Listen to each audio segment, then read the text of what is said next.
my top. Tampa Bay, let's roll. It's game day. Rays on the diamond, bolts in the sky, Bucks on the goal line, Bulls try to die. From the tailgate talk to the bright field glow, you know where to go. It's the JP Peterson Show. Yes, it is on this post All-Star Game hump day. Away we go. Thank you guys so much for joining us here today as we are back in our lovely Kingmakers studio here, where last night we hosted a wildly successful All-Star watch party with many of you Petermans showing up. Super fun night, and lots of great food. The Riveters Wings, did a little burgers and dogs.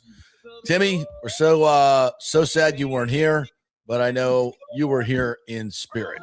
I was drunk as hell last night too. Yeah, I was waiting on you to text me so we can go on the air. Yeah, we never got the call. Yeah, we never really got the studio fired up. It was just too much other stuff going on, you know. So we just kind of too much All-Star Game. Too many stars getting beamed at the plate. Jiminy Christmas! The gasp that went through this place when that happened. Oh my God! Everybody was like, oh, "No, that did not just happen. That did not just happen." Boy, so we will recap All-Star Game last night, which Timmy has now dubbed a snooze fest. No, I didn't dub it a snooze fest. Who did? It wasn't me. Well, it wasn't me. I see some in the national media. Yeah, national media is calling it a snooze fest, and it wasn't me. I thought it was great. Well, yeah, when you get a shutout like that, and the game moved fast with the pitch clock and all that, it was. I'll be honest with you. I was hosting a party, so I did not watch a whole lot of the game. Saw the highlights obviously last night and this morning, but we were kind of doing other stuff, just enjoying watching the game and Big O and the crew here. So we'll talk a little bit about that. We'll get into the game as well. Charlie Strong's going to join us at 11 o'clock to talk about SEC Media Days coming to Tampa next week. And it's going to be, kind of a fan fest going on, all that stuff. It's going to be really interesting. So we'll hit him about. So I texted Charlie, and obviously he went through these things with the Big 12 and AAC and ACC, these kickoff things in the middle of summer. And I said, hey, why don't you take us behind the scenes, like how you guys prep for this? Do you guys do like come together with your media department, say this is our team message, this is what we're going to put out there? How do you select the players that go? Like, what's the deal? How's this go down? So we'll chat with Charlie about preparation. That. What's the deal with these kickoffs? Who's doing this? When? Why? They first started these back in the 90s with we would go to, like, I think the first one for ACC was at Kiowa Island. Like, okay, let's go play golf on the ocean course, which we did. Yeah. So yes, they were very well attended. Lots of free food, lots of fun stuff going on for the media. As with everything else, I'm sure that's calmed down. I haven't been to one in a long time, but we will be at the one this week for the SEC. So we'll chat a little bit about that. College football is upon us, as is pro football as well. Football season not far away. Big O's coming in at 10:30 to talk baseball and All-Star Game, so we'll do that as well. And Johnny Gerber is going to preview the Open Championship, which begins tomorrow at Royal Buckdale. The granddaddy of them all. Yes. I wonder what kind of watch party they're going to have at Royal Buckdale. You can't say it like regular. You have to say Royal Buckdale. Royal Buckdale. Yes. With England taking on Argentina today, or as we like to say, Vargentina, as they have advanced. My thankfully. Damn Frenchies lost yesterday, so I'm again disinterested. Spain was rather devastating, and defense, man, holy crap! Yeah, Mbappe could not bop. He just could not bop yesterday. Couldn't bop very well. He couldn't bop at all. He was Mbappe less in a game where Spain and scores early, and Spain was really, really good. They were really, really good defensively and offensively. They made the most of their chances, no question about that.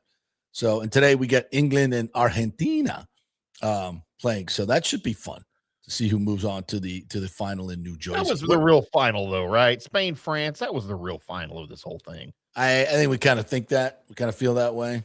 The soccer experts are telling us that, but don't count out the Lions of England, who've not won the World Cup since 1966. Yeah, when's the last For a time they won country a that war? claims football as their national pastime, you should have won the World Cup before 1966. Well, they only had it since 1930. Oh, yeah, but It's not like the Super Bowl that's been going on since the 1840s. Right, exactly. Yeah. Remember when Lincoln attended the Super Bowl? Yeah, he threw out the first pitch at the Super Bowl, right? Mm-hmm. He did indeed. Right before the Gettysburg Address, I believe, which was in New York. Gettysburg, Argentina.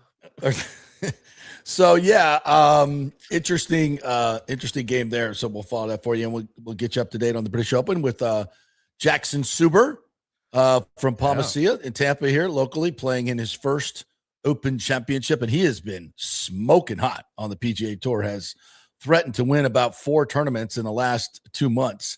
So we're going to catch up with him when he gets back from across the pond. But good luck. We got some friends over there that are watching him. His dad's over there. A couple of members from Palmacia went over to watch him play in the Open. Maybe we can get them on tomorrow. We shall see. And happy birthday to Tampa. How about that? Yeah. Buckin says it's Tampa is having its 139th birthday. What an old bitch. I think I've been there for all of them. Yeah. Yeah. Tampa's 139. Wow. Okay, cool. Looks pretty good for its age, right? With a new stadium coming. Yeah. Starting to look really good. Going to get a major facelift here. Yeah. So Rick says Charlie Miranda was in charge of the hydration breaks at the first World Cup.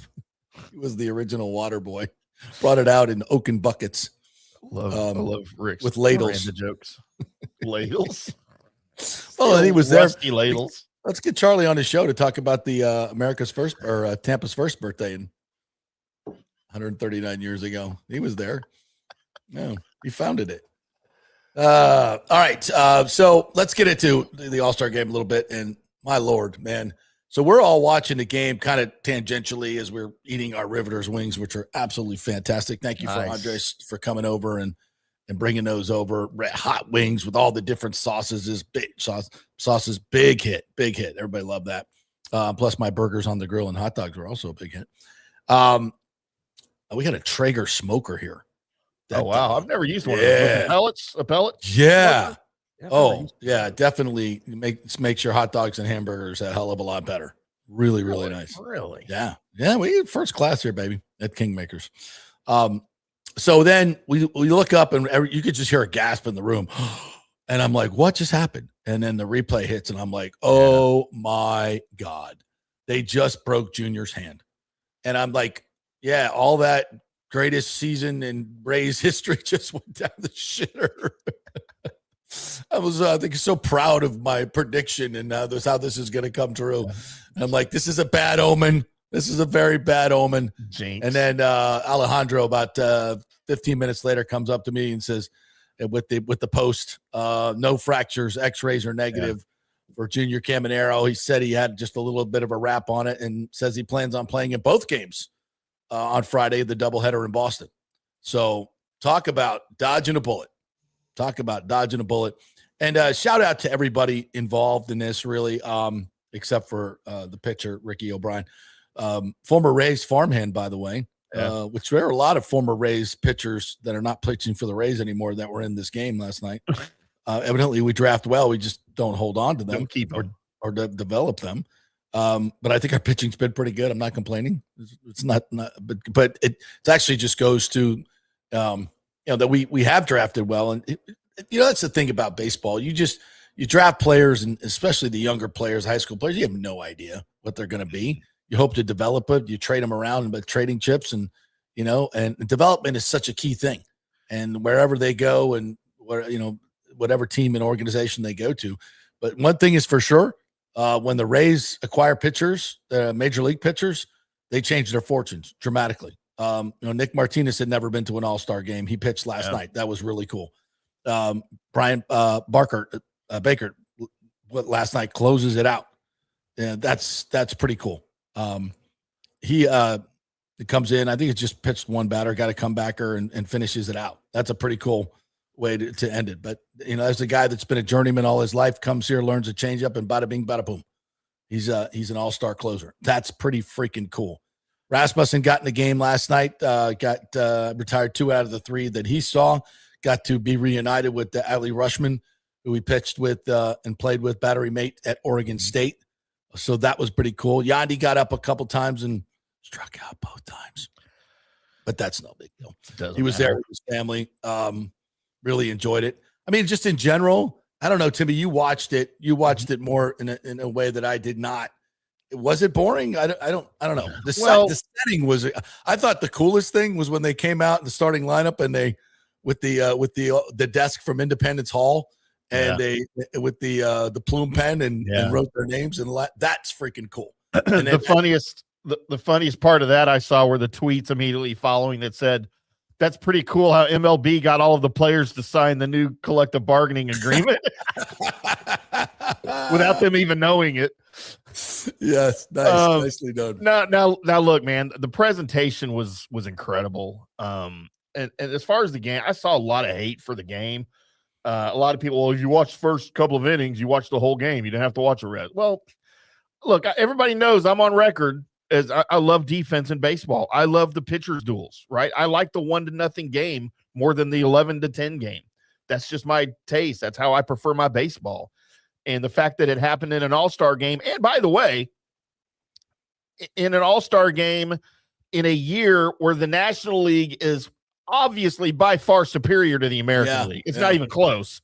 You had the American League shut out the National League. Like, I don't know who saw that coming. I can't wait to ask Big O about that because that still wasn't supposed to happen last night. But also, 8 of the top 10 NL pitchers didn't pitch? Yeah, only Sanchez and Luzardo. No Mazeroski, no Skeens, no Chase Burns, no Shohei Ohtani, no Yamamoto, no Braxton Ashcraft, no Chris Sale. I mean, but it wasn't the pitching. It wasn't the pitching that failed the National League. It was the bats. Yeah, true. So you can look at that all you want, but offense was the issue, not pitching. So, I thought it was great. I had a couple of notes here, JP. Number one, every day I hear Joe Davis do a baseball game, I love him more. Yeah. And I miss Joe Buck even less. And I love Joe Buck. I'm a Joe Buck guy. I love Joe Buck. I will listen to him call anything. During COVID, when there was no sports, he was posting videos of himself doing play-by-play of his wife making pancakes. Okay. He was literally doing play-by-play of his neighbor walking his dog down the street. And That's was funny. In on it was so funny and it was awesome. Dude, I am into Davis, dude. Davis is really, really good. And I thought he was really good. Number 2, the uniforms. Budding bromance.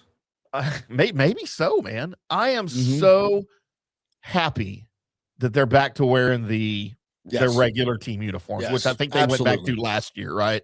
Yes. 2024 was the last year they used those softball looking uniforms. I love that they're in their team's uniforms. That's how it should be. The other thing that I saw or that I heard, I think I heard it during the game, and maybe, again, me watching baseball for 139 years that I have, the Chicago White Sox have been around the league for a long time. Yeah. The Chicago White Sox have had a lot of really good players in their time. Yeah. The Chicago White Sox have been represented since the very first Major League Baseball All-Star Game at the old Comiskey in 1933. That was the first one. Mm-hmm. Somehow, Miguel Vargas was only the 3rd White Sox player to ever hit a home run in All-Star Game history. Wow. That is surprising. Do you want to know who the first was? Yeah. Your first. Who was the first? The Big Hurt in 1995. Okay, yeah. I Frank mean, Thomas. and then Maglio Ordonez, and then Maglio Ordonez did it in 01. But I don't know, the stat seemed like unbelievable to me that we've had all these All-Star games, and until 95, no White Sox player had ever hit a home run in the All-Star game, and now we've had 3 since 90. But whatever, that's neither here nor there. That's Has a Rays player hit a home run in an All-Star game? Rays player hit a home run in an All-Star game. I think they have. I can't remember who it was, but I think they have. It just seemed incredible to me. Yeah, but I mean, again, the Rays have only been around since 98. So I mean, I'm curious. I get it, but for the Sox, who've been around forever, that threw me as odd. But I will say, going back to the game, I loved the presentation. I loved the game. It had literally everything I wanted to see in an All-Star game, plus the American League one. I'm always an American League guy. So, and you had Ray's pitching show up pretty big. You had, the Caminero scare, obviously, but he's okay. Yeah, he's fine. Yeah. No big deal. I thought all in all, it was a great presentation. By the way, the answer is no. No Rays player. Evan Longoria, Carl Crawford, Randy Rosarena, Yandy Diaz, and Junior Caminero, none have managed to clear the fence during the actual game. And of course, Junior was the runner-up in the home run derby last year, semifinalist this year. So Junior will be the first. I will make that bold prediction that Junior will be the first Ray to ever hit a home run in an All-Star game. I will make that prediction. Absolutely. He might have done it. By the way, he had not gotten hurt. Yeah. And listen, Riley O'Brien was very concerned. You could see it on his face. He was crushed. But I also feel like, why are we pitching inside in an All-Star game? Because I know the book on Junior is you throw high inside fastballs, but that in an All-Star game, and I'm sure he didn't mean to hit him. That's not what I'm saying at all. Yeah. John Schneider texts Kevin Cash right away. Hey, he's fine. Everybody did what they should. Patrick Zalewski went down to the dressing room to see if he was okay. Everybody did what they were supposed to do, and everything turned out fine. But still, it's just, man, what a scary moment. Because literally, I mean, the entire season's hanging in the balance. We're all like, oh, that's the Hammett bone. If he's going to be out for the whole season. It was just scary, scary moment. And that got your adrenaline pumping. I get the second guessing. Why are we pitching high and tight in an All-Star game? But you know what? You're still trying to win the game. You're still pitching for your, right. Exactly. For you.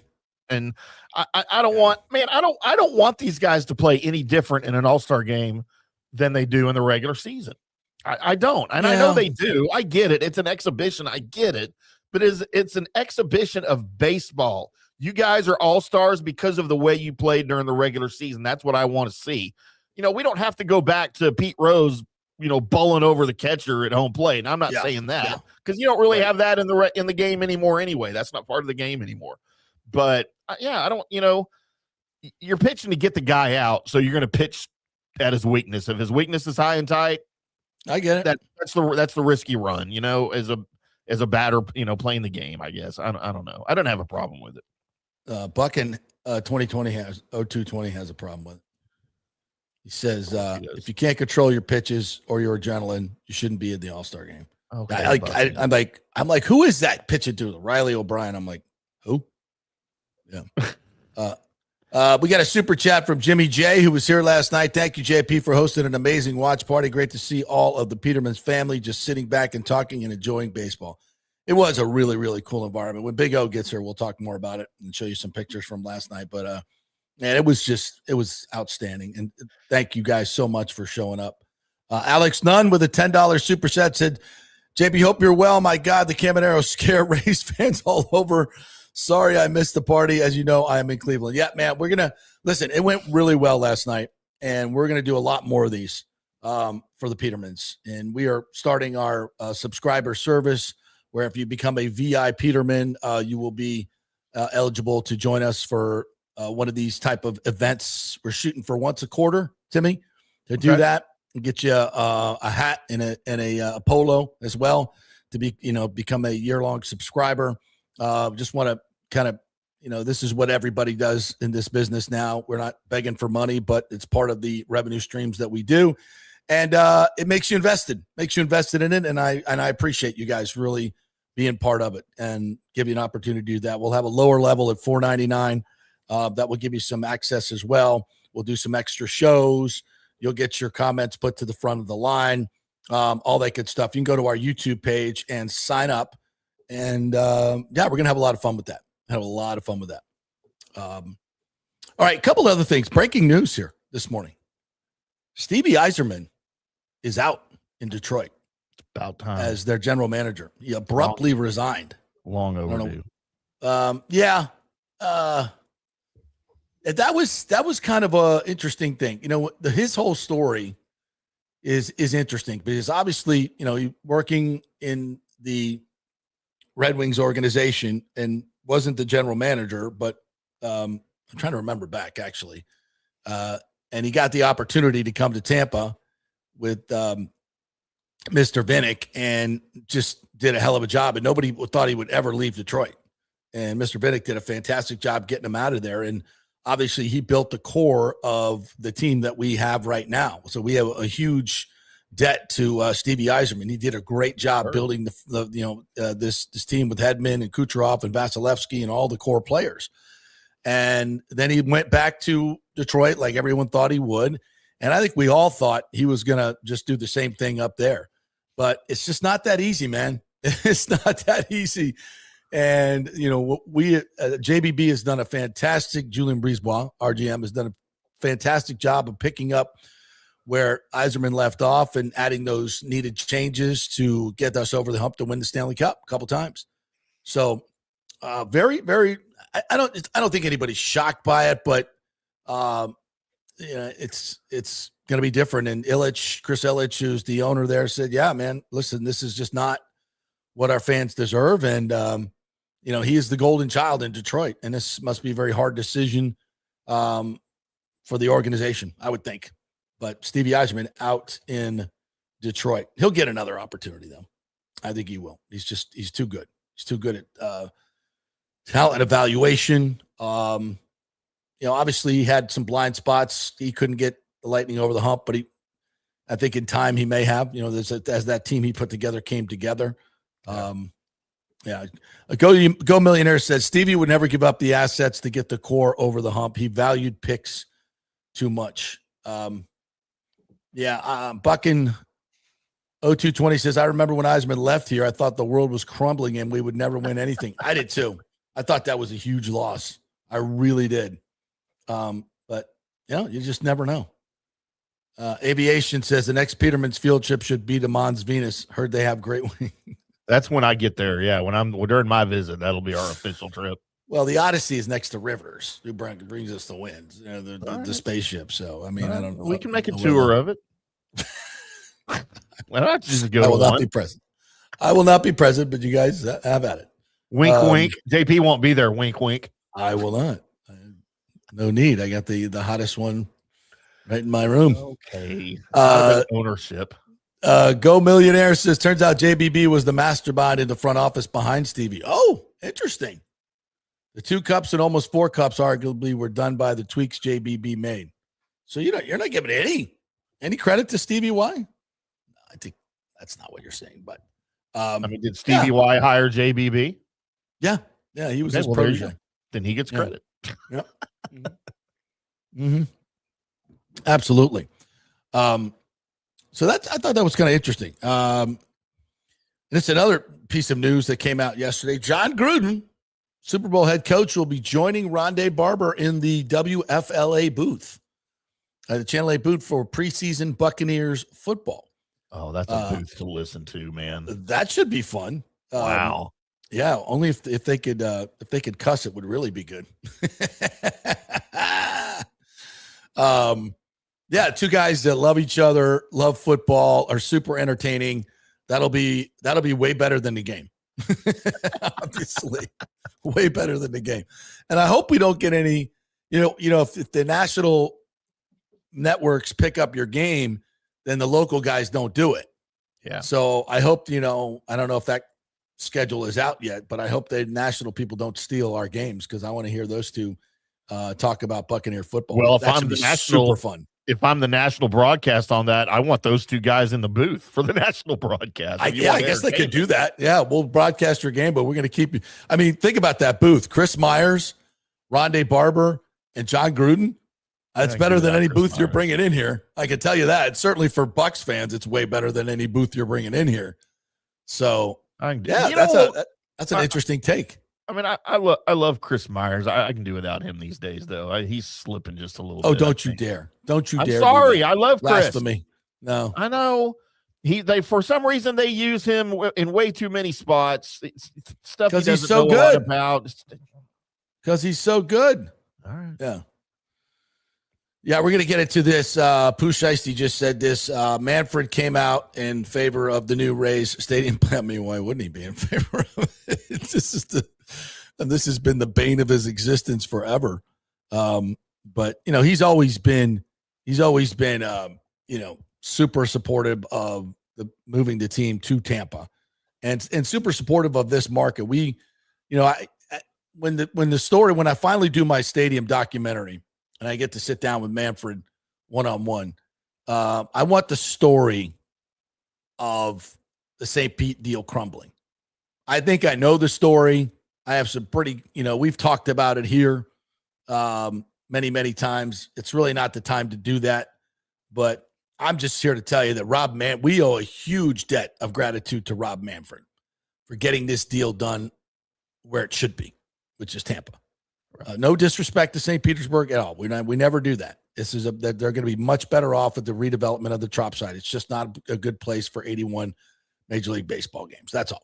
But and Manfred has always known that. Major League Baseball has always intended this team to eventually be in Tampa. Bud Selig said that, quoted. So listen, it is what it is. But still there were moves to be made that had to be made to get this done. And Manfred, maybe a little bit too late for my taste, but he got it done, and that's all that matters. So we do owe a huge debt of gratitude to Rob Manfred. In the story from Mark Topkin in the Times today, he says he is pleased with the way that lead owner Patrick Zalewski and Ken Babby have handled the protracted negotiations with Tampa and Hillsborough, pushback votes, extensive discussions, working out detailed agreements, and 1,000 plus pages of definitive documents. But he wants to see the deal done. Wow, wait a minute. Hold on. Is this the Times? Double check your source. Oh, yeah. I believe that was a positive paragraph. If I'm not mistaken. I believe that was, yeah. I read that. Okay. Of course, they're paraphrasing how Manfred feels. Certainly not a column from the Times. Now he wants the deal done, writes Mark Topkin. Every delay just makes it more difficult to hit a timetable of when the stadium is going to open, Manfred told the Times. But the more important point is that the project gets approved to keep the club in the Tampa Bay region. Yes. They continue. Rays officials seem optimistic of reaching agreement on the necessary funding package for close to $1 billion in public money, potentially by increasing the already larger percentage covered by the county and decreasing what the city is responsible for, with the team paying more than half of the total price plus cost overruns. Still no mention of the entire project. Interesting. The Rays last week released eye-catching renderings of the proposed ballpark that would include a transparent roof, massive video boards, an aquarium-type Rays tank, and a retractable batter's eye, among other notable features. Under the team plan, the deal needs to be completed and construction underway in the next few months to be ready by late March 2029. Quote, I have great confidence that Patrick and Ken Babby will get the deal done if there's a deal to be had, Manfred said. And there is a deal to be had. Any extended delays could force the team to recalculate financial aspects of the project, which also includes a privately funded adjacent, here we go, live, work, learn, play complex, and also create the need for either an extension of their lease at St. Pete Tropicana Field or arrangements for an interim home in 2029. What about all the low-income housing? Where is that? Shut up. It was so important. That comes from the revenue generated. Oh, okay. and will be built in a more appropriate place. It'll That be would be elsewhere. the smart way to do it, as opposed to the St. Pete politically palatable, but logistically ridiculous solution of putting affordable housing right next to a stadium. So thank you for not doing that. So stupid. But it looks good on the page. This is a quote from Babby. Said, "We are working diligently together on definitive documents together, but timing remains paramount to our joint success. The deal and the path forward hinges on timing and a mutual desire to bring this transformational project forward, and the time is now to do so." Let me read between the lines there. There's going to be pushback to wait until November to see if the proposed homeowners tax is deleted. That's going to be on the ballot in November. And again, I feel that either way that vote goes, you still need to create revenue and find ways to create revenue. And if it does pass, and then it's even more important to find more ways to create revenue, because if you think, oh, let's just hold this money back and we'll be able to do what we need to do. No, that won't work. That won't work at all. That's definitely, you have no chance to keep up. But if you do this, you have a great opportunity and a very likely opportunity to recoup much more money in the billions of dollars of tax revenue to be able to do the infrastructure things that you need to do in Hillsborough County. And I think that's the way most of the smart county commissioners and city council folks are looking at that, hopefully. And I think that's where it's at. All right, let's take a break. We'll come back on the other side. We'll get more into the All-Star Game and the second half with our tremendous Emmy Award-winning baseball analyst, Orestes Destrade, and much more on the SEC meetings coming up. Charlie Strong will be joining us here in studio. We got a very packed house today. We love it. Studio's looking good. John Hill brought us a new Mike Evans signed jersey to my left. I got to show you that. You can get that in the 2-shot, which I did give you if you want to pop that up. We are brought to you by the great folks at Genesis of Tampa. There it is. See? Nice. It's replaced the big red machine, rightfully so. There we go. And then we got Nate brought us the Longo hat in front here. We got a nice Longo bobblehead that Scotty Fitz brought us. So in the Longo, we got all kinds of stuff that we got from last night's party. Thanks to Genesis of Tampa, the Murphy Auto Group, which obviously is the home of Kingmakers right here, where we are coming to you from. Great place, KingmakersTampa.com. And Genesis of Tampa, which, by the way, they just came to pick up my car for my valet service.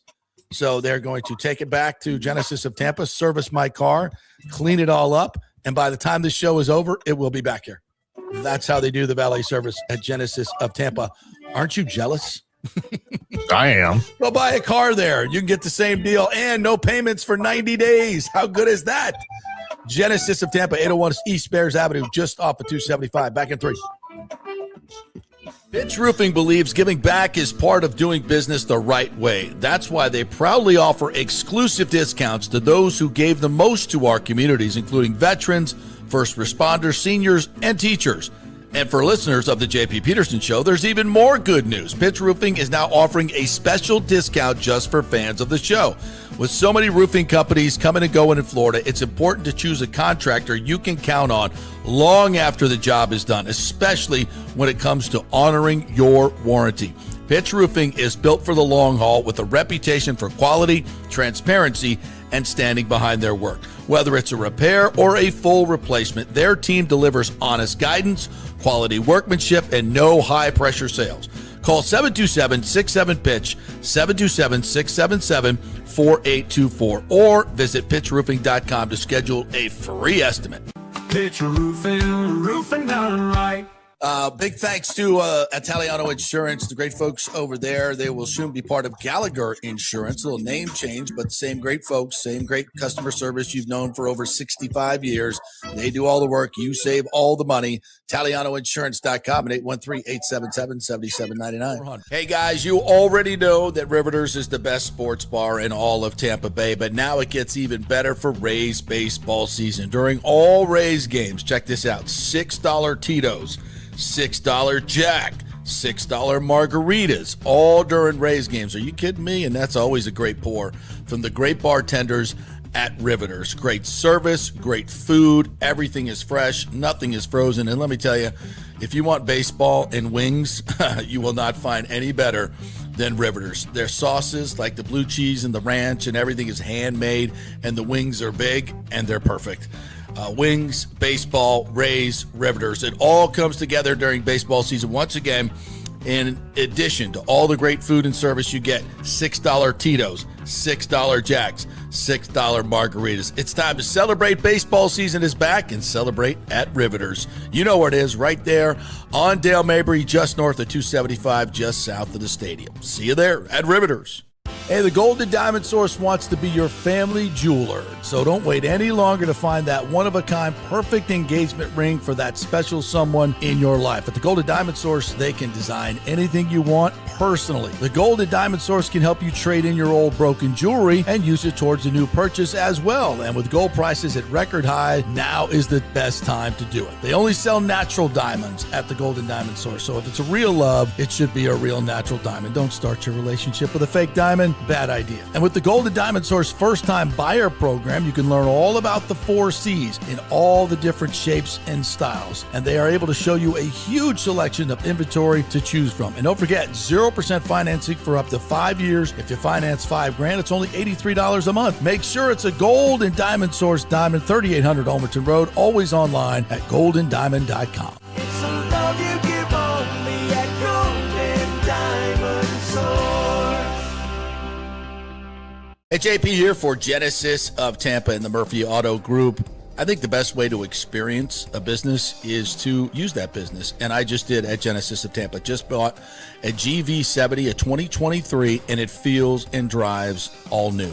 It's an absolutely fantastic car. The technology, the comfort, and the price, absolutely outstanding. Frankly, I never thought I could get into a car like this, but they made me a deal I could not refuse.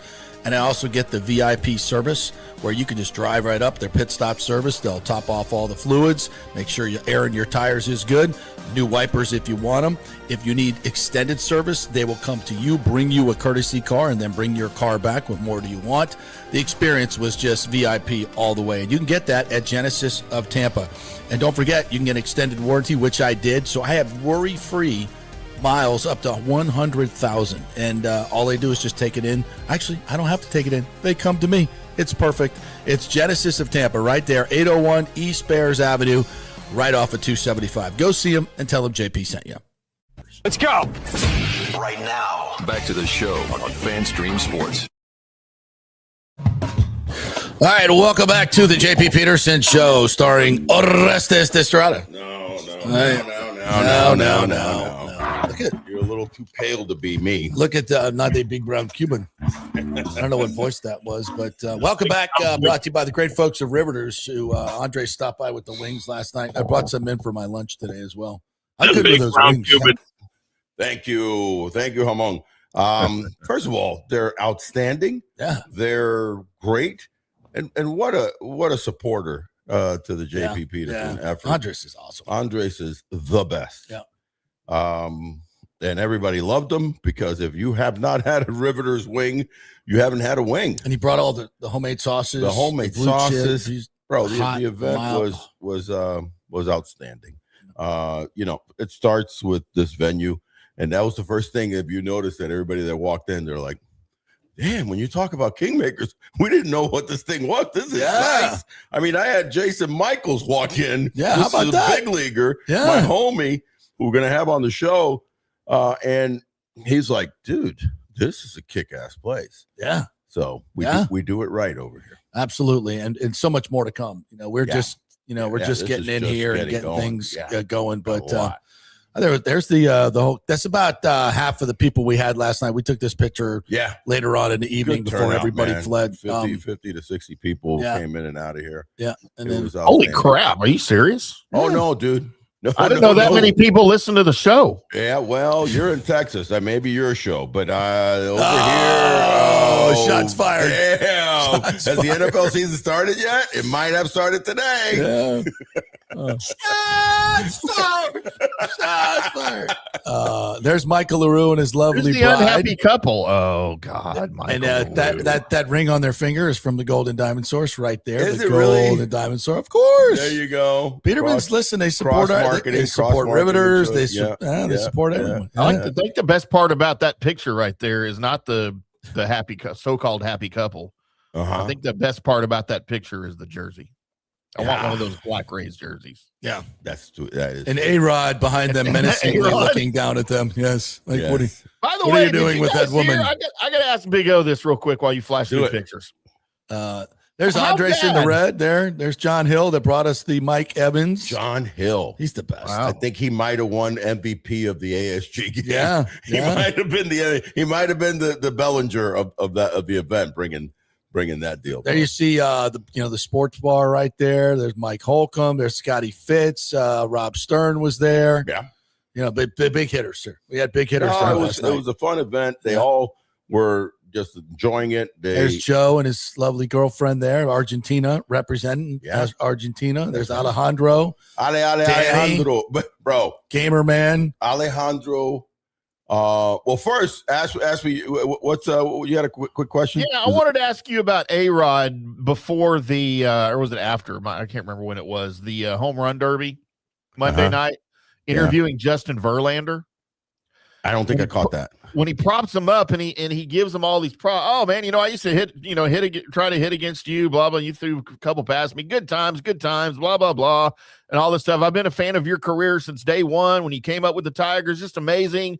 I watched you. Number one, Alex Rodriguez is a horrible interview anyway. He's a athlete. He shouldn't be a journalist.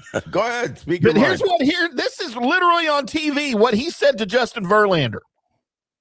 Hey, Justin, can you just give a message to all the kids out there who might be coming up with maybe not a lot of talent and maybe have some disadvantages that a guy like you can come up, a guy that got DFA'd twice early in his career and a late round draft pick, and can you all these things? And Justin Verlander is looking at him like, me? Are you talking about me? Are you talking about me? Have you? He said, "I've never been DFA'd once in my life." Have you seen my wife? That's and I was a number 2 overall draft pick. Dude. Yeah, so like what is he talking I don't about? know. Do any research on Justin Verlander? Flowery, and he gets ahead of himself. But he's wrong. Yeah, he had the wrong guy. He was thinking of Justin Jones, a guy that played at USF, maybe 20. I don't know who he was thinking of. What the? It was embarrassing, man. And Big Poppy was on the other side of the table. That's my A-Rod. Big Poppy was over there with the look on his face like, dude, what are you doing? It was I wonder hysterical. I wonder if some producer who A-Rod shit on, that would be funny. like slid a little note. Justin Verlander bio. Why aren't you asking about this? Slid it down there and go, Perfect for the kids because you're Yeah. pushing kids now. Because he's doing a lot of stuff with. I wonder if that happened. You know what? It's so funny, And man. I applaud that Listen, producer. he is possibly could be the Ron Burgundy at times on. Oh there. yeah. Oh yeah. Oh They yeah. Just put the prompter up. and then be like, I'll read it. Fuck you, San Diego. I think that went well. I think that went well. Good Lord. By the way, I missed that, but I'm going to have to go back and I'm sure it's all go over back the and internet. listen to it. Go back and listen to it. Also, speaking of a guy that's winning in life, did you see the photo of Junior Caminero arriving at the All-Star Game on the red carpet?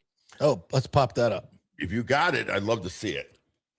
There it is. You can't. Yeah. Talk about a guy winning in life, man.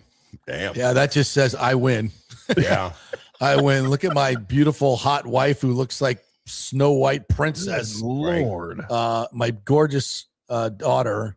And he just looks like a badass in that all white suit with the glasses. Yeah. Holy shit.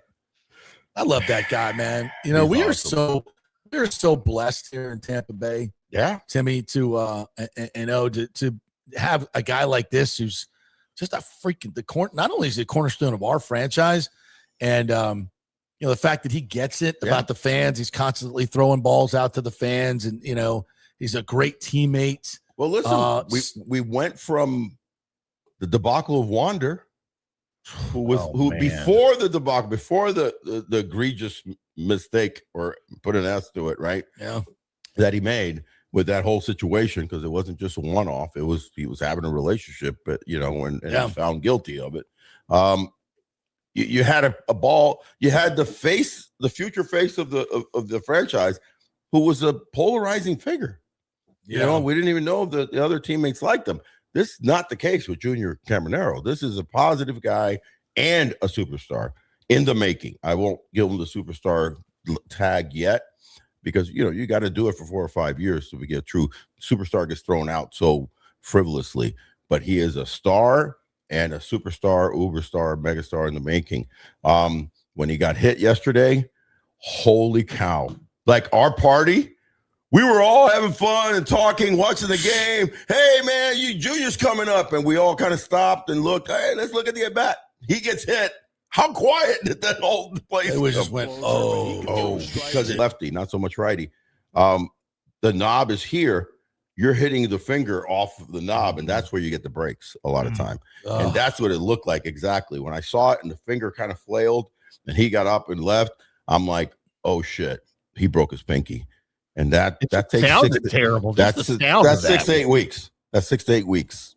You're lucky 6 weeks, and then a couple of weeks of rehab.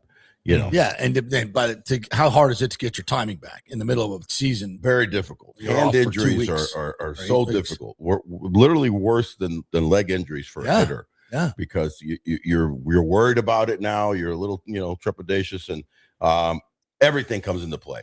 I will say that Alejandro, so we were waiting for 20, 30 minutes? Yeah. Probably about 30 minutes before the message came out that, the x-rays were negative. Yeah. He got on the ground. He started I think he prayed to every god known to man. Well, it worked. It worked. He was like, thank you, Allah, God, Buddha, the guy who played Evan Almighty, Morgan Freeman. Yeah. Dennis Haybert from the State Farm commercial, who also played God on Lucifer. The 7 from Games of Thrones. Yeah, that God.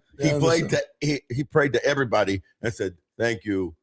It worked. It freaking worked. I don't know how he got off his knees. He goes, yeah, I don't know how you take a 98-mile-an-hour fastball off your pinky and nothing. Oh. Hey, by the way, did you hear that O'Brien, props to the kid O'Brien from the St. Louis Cardinals, went after the game into the clubhouse to the American League and, found Junior. He said, I'm so sorry. And Junior said, dude, it's part of the game. I know it wasn't on purpose. Yeah. Yeah. So still get your shit together, bro. Here comes JP. You can't control your pitches. Get the hell out of here. He was nervous. He's exciting, and he's got 100 miles in his arm. That's not a good combination. Throw outside corner. Yeah. True. Throw outside corner. True. He went 2-seamer in. Yeah. And Junior. Which and by the way, trying to get him out. By the way, more than most hitters, Junior dives in a lot. He dives. I get it. He dives in a lot. So we got to be careful about that. But he's okay. And it was like a big but a great event. Domination on the American League side of pitchers. By the way, of the 20 total pitchers that pitch, 6 have Tampa Bay ties. Wow. Yeah, whether they, obviously, Raz and Nick pitched and Baker pitched, but 3 other pitchers that were recently or have been raised. O'Brien pitchers. Was. Yeah, he 7 was. Actually, 7. O'Brien, Sanchez was in the system. Michael Walker was a free agent we signed. Waka. Yeah, so little Rays ties in there, and for a team, the little engine that could, well represented at the All-Star Game. Damn right. And the game itself, we didn't get to watch much of it. Yeah, most of it. Was kind of we were meeting and greeting. But it was 15 strikeouts by American League pitching on the National League. Yeah. Domination. They only had 3 hits. Yeah. And nobody had more than 1 hit on the National League side. Great job by Yankees guys and Rice and obviously Belly. The Cuban Vargas, hey, man, I heard his interview after the game. By the way, speaks pretty decent English for a kid that just got here just a few years ago. I take my hat off to him for how hard he's working at mastering the English. When you really think about it, you know, it's a difficult thing to come here as a full-on adult and then trying to learn English. So props to him, and he did a great interview. And just a surprising, honestly, on paper, National League should have wiped the slate because they had the better team. Timmy and I talked about that on Monday, but was not the case. That's why in baseball, like in most sports, you play on the field, not on paper. A couple comments on last night and also on Riley O'Brien. Buckin says Riley O'Brien just quickly moved up to my most hated players list. Smoltz stated O'Brien loses control of his hard sinker sometimes and always had issues with it. Yeah. Threw high and up on Bobby Witt, too, the next batter. He did. Yeah. He almost pretty much excusing the pitcher. In the chin. Yeah. That can't happen. Well, then don't throw the pitch. Yeah. It's an exhibition. Throw it down. Throw it down. Yeah. I mean, if you're going to hit somebody in the leg or something, but don't go chest high how do you miss chest high with a hard 98-mile-an-hour sinker? You just should not be happening. I'll never forget Rob Dibble talking to Robbie, and he was saying, dude, if you're in the major leagues, you should be able to control. If I hit a guy, it's because I wanted to. If you're an all-star? Yeah, you should be able to control all your pitches. Yeah. Within inches. Yeah, and if literally inches. And especially after you just hit Caminero, how do you not say, you know what, I'm just going to go away with all my pitches? I don't want to get smoked in the All-Star game, but I'm going to go down. Yeah. I'm just. Now let's go down and away. Yeah. You know, we're not going to use the scouting report to get guys out right now. We're just trying to, not kill anybody and ruin their season. Ray Fosse. Yeah. I mean, Steve Rose ruined his career. Yeah. At an All-Star game. At an All-Star game. Yeah. Almost killed him. Almost took him out completely. Yeah. Yeah. Go Millionaire says, if you can't control the pitch, how about don't throw it in an exhibition? People want to see home runs anyway, so just throw it down the middle. For the sake That's of the tricky thing about that game last night. It was, when you have that dominance of pitching, but really from both sides, because if you take away Sanchez kind of losing his control and not finding his zone, you're talking both sides dominated, right? Mm-hmm. Other than one solo homer, so you wanted more. Your fans aren't there to see, oh, what a great slider that was on the black. Right. So they thankfully who was it for Toronto? Ernie Clement made a phenomenal play, in the infield. So you want great plays and blasts, triples and doubles and homers. Oh my, that's what you want. So Jumbo FPS says, I'd love to come to the next event. Found out last second that I actually was free last night. You should have stopped by. So the next one will be a football watch party of some sort. Maybe the Bucks' first away game. Oh, wow. We could do. That'd be cool. Yeah. We'll do because we're right down the street from the right stadium. Down the street. Not that matters for an away game, but it doesn't. Yeah. But we're gonna. So go to the YouTube page, become a VI Peterman's. See what we did there? Yeah, buddy. I see what you did there. And or just a regular Peterman. But if you're a regular Peterman, you don't get to come to the events. Yeah. So that's they had a blast, guys. I'm serious. I'm not kidding you. I had a blast. Everybody, it was fun. The food was on point. JP was grilling. I did grill last night. You did grill on the Traeger. Even though we had a million wings, and still do. But thank you again, Riveters. But it was just really just a cool. Like everybody had this good glow about them at the event. You know how many events we've been to. Yeah. And this was on point, well run, in out. We watched the game. The center is the big screen. Anywhere you walk, you're watching the game. There's screens all over. Big O got up there and thanked everybody for coming. We did a little it was nice speech, and and I was like, and the All-Star game's on behind me. And I'm like, and by the way, what's happening right here, and they have to be on a wide shot of the stadium. Yeah, it was 2030 coming to right up the road here. Yeah, about a mile away in Dale Mabry hosting an All-Star game.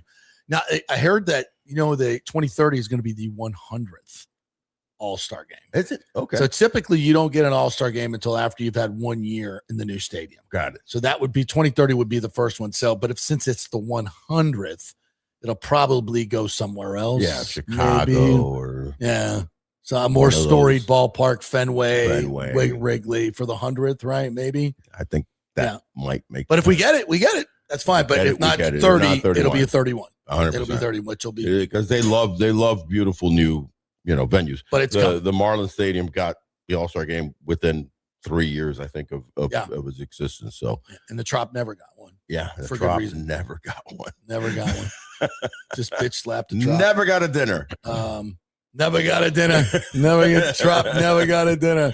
For those of you who knew the old the celebrity roast, the original roast, that was who was it that did that? Oh, I can't. Which Martin. Oh, who was it?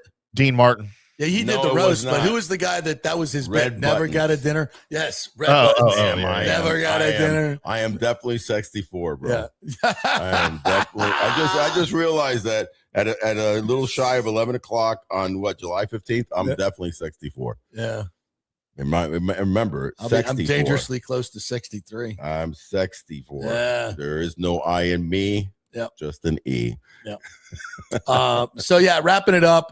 Thank you all for buddy. coming last night, and this is Applause to the Petermans. just the beginning of building And Peter this ladies. this great this great movement. They were here. Yeah, we had a few. LaRue's wife. Yeah, She's a yeah, fan. yeah, We had yeah. several. Yeah. Katie was here. Yeah, the mom Boggs, of our boy. LaRue. Yeah. Yeah, that was This is LaRue. Yeah. Yeah, Joe's girlfriend. I forget her name. Joe's Caroline, I girlfriend? believe. Yeah. And the lovely Ashley, the matriarch of all of them. Yeah. Outstanding event. Yeah. All right, we're going to take a break. The coach is here.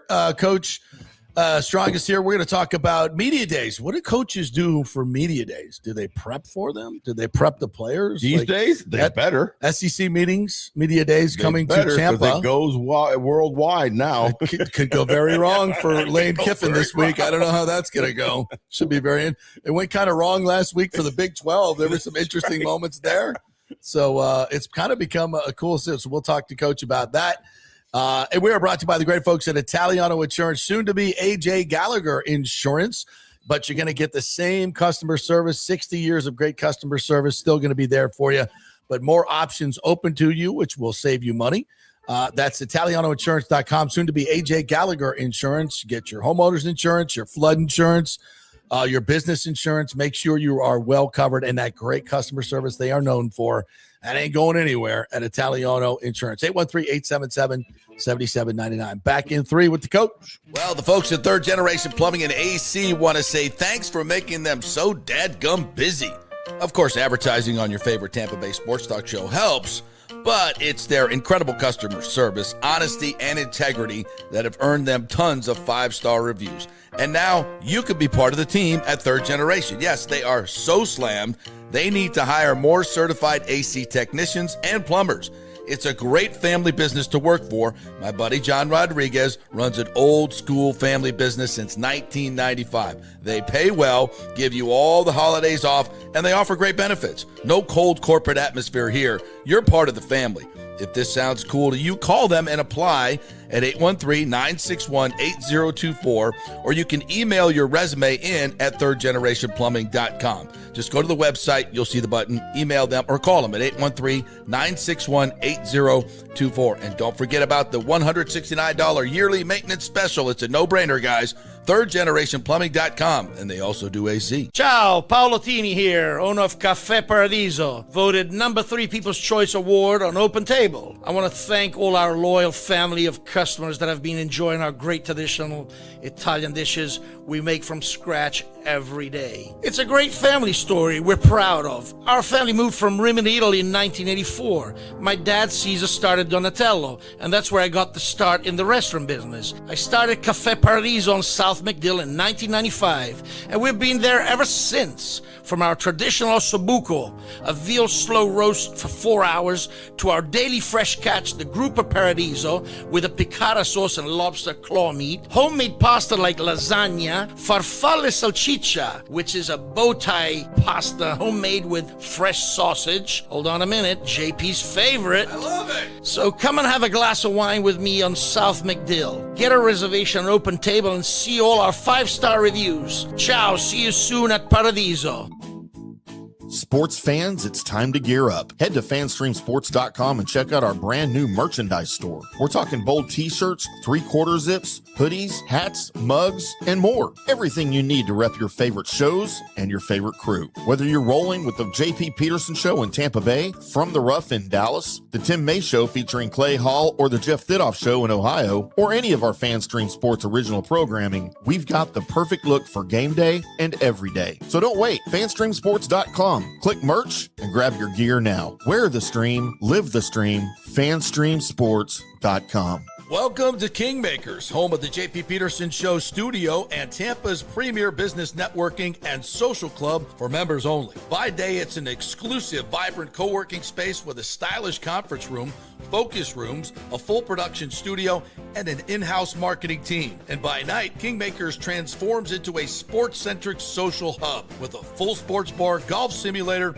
and exclusive events. For young entrepreneurs and seasoned professionals, it's the perfect place to work hard, play hard, and make big moves in Midtown Tampa. Close the deal, celebrate the win. Only at Kingmakers.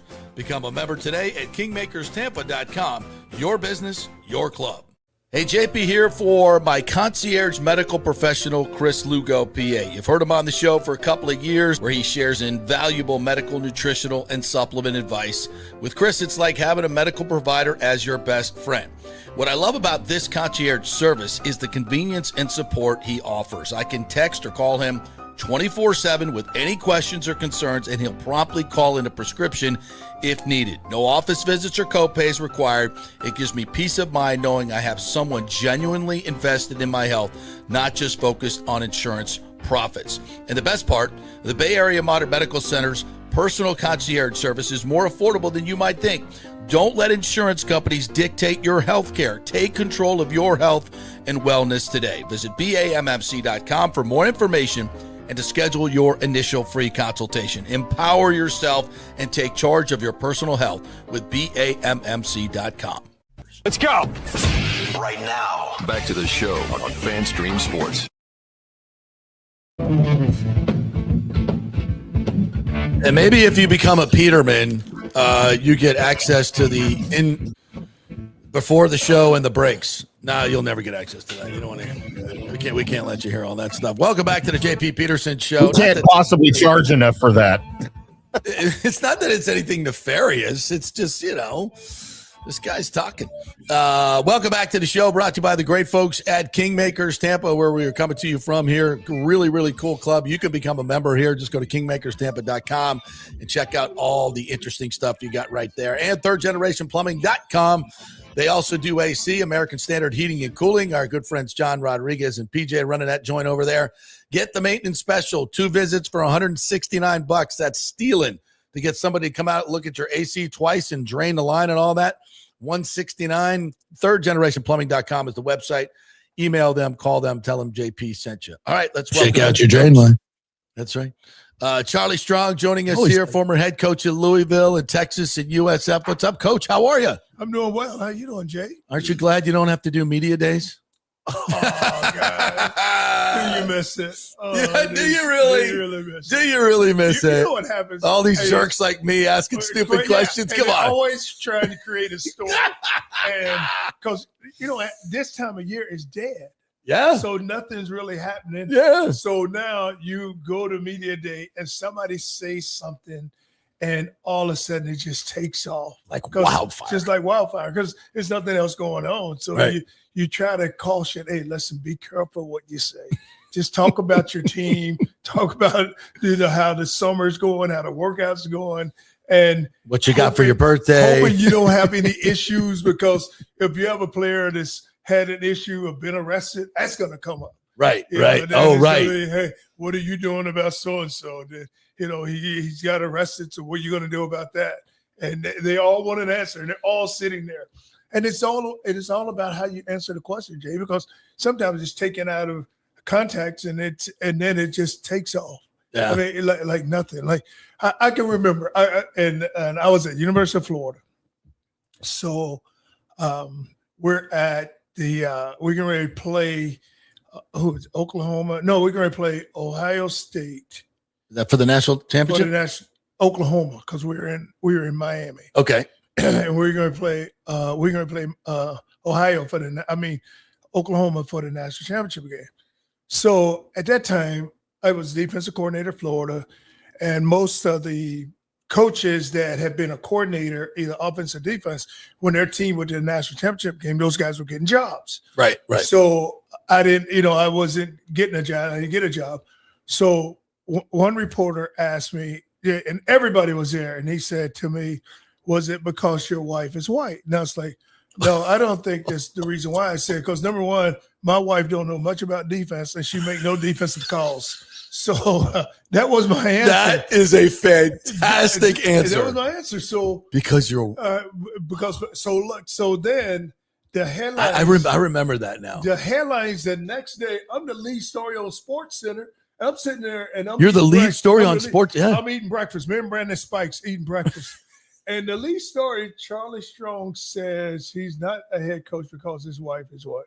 And Spikes looks at me and he's like, "Wow, can you believe that?" That's the headline. And that was the after headline. what you said. After what I said. So then an AD called me, and he said to me, he's like, "Wow." And he said, "They must have really pissed you off." And I said, "No, I didn't." And he said, "But here's what you have to do."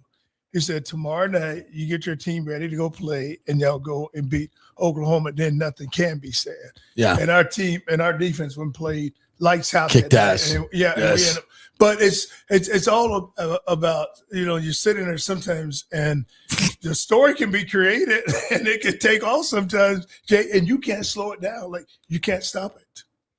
Like how you get that headline out of what you said, which was a great response, fantastic response.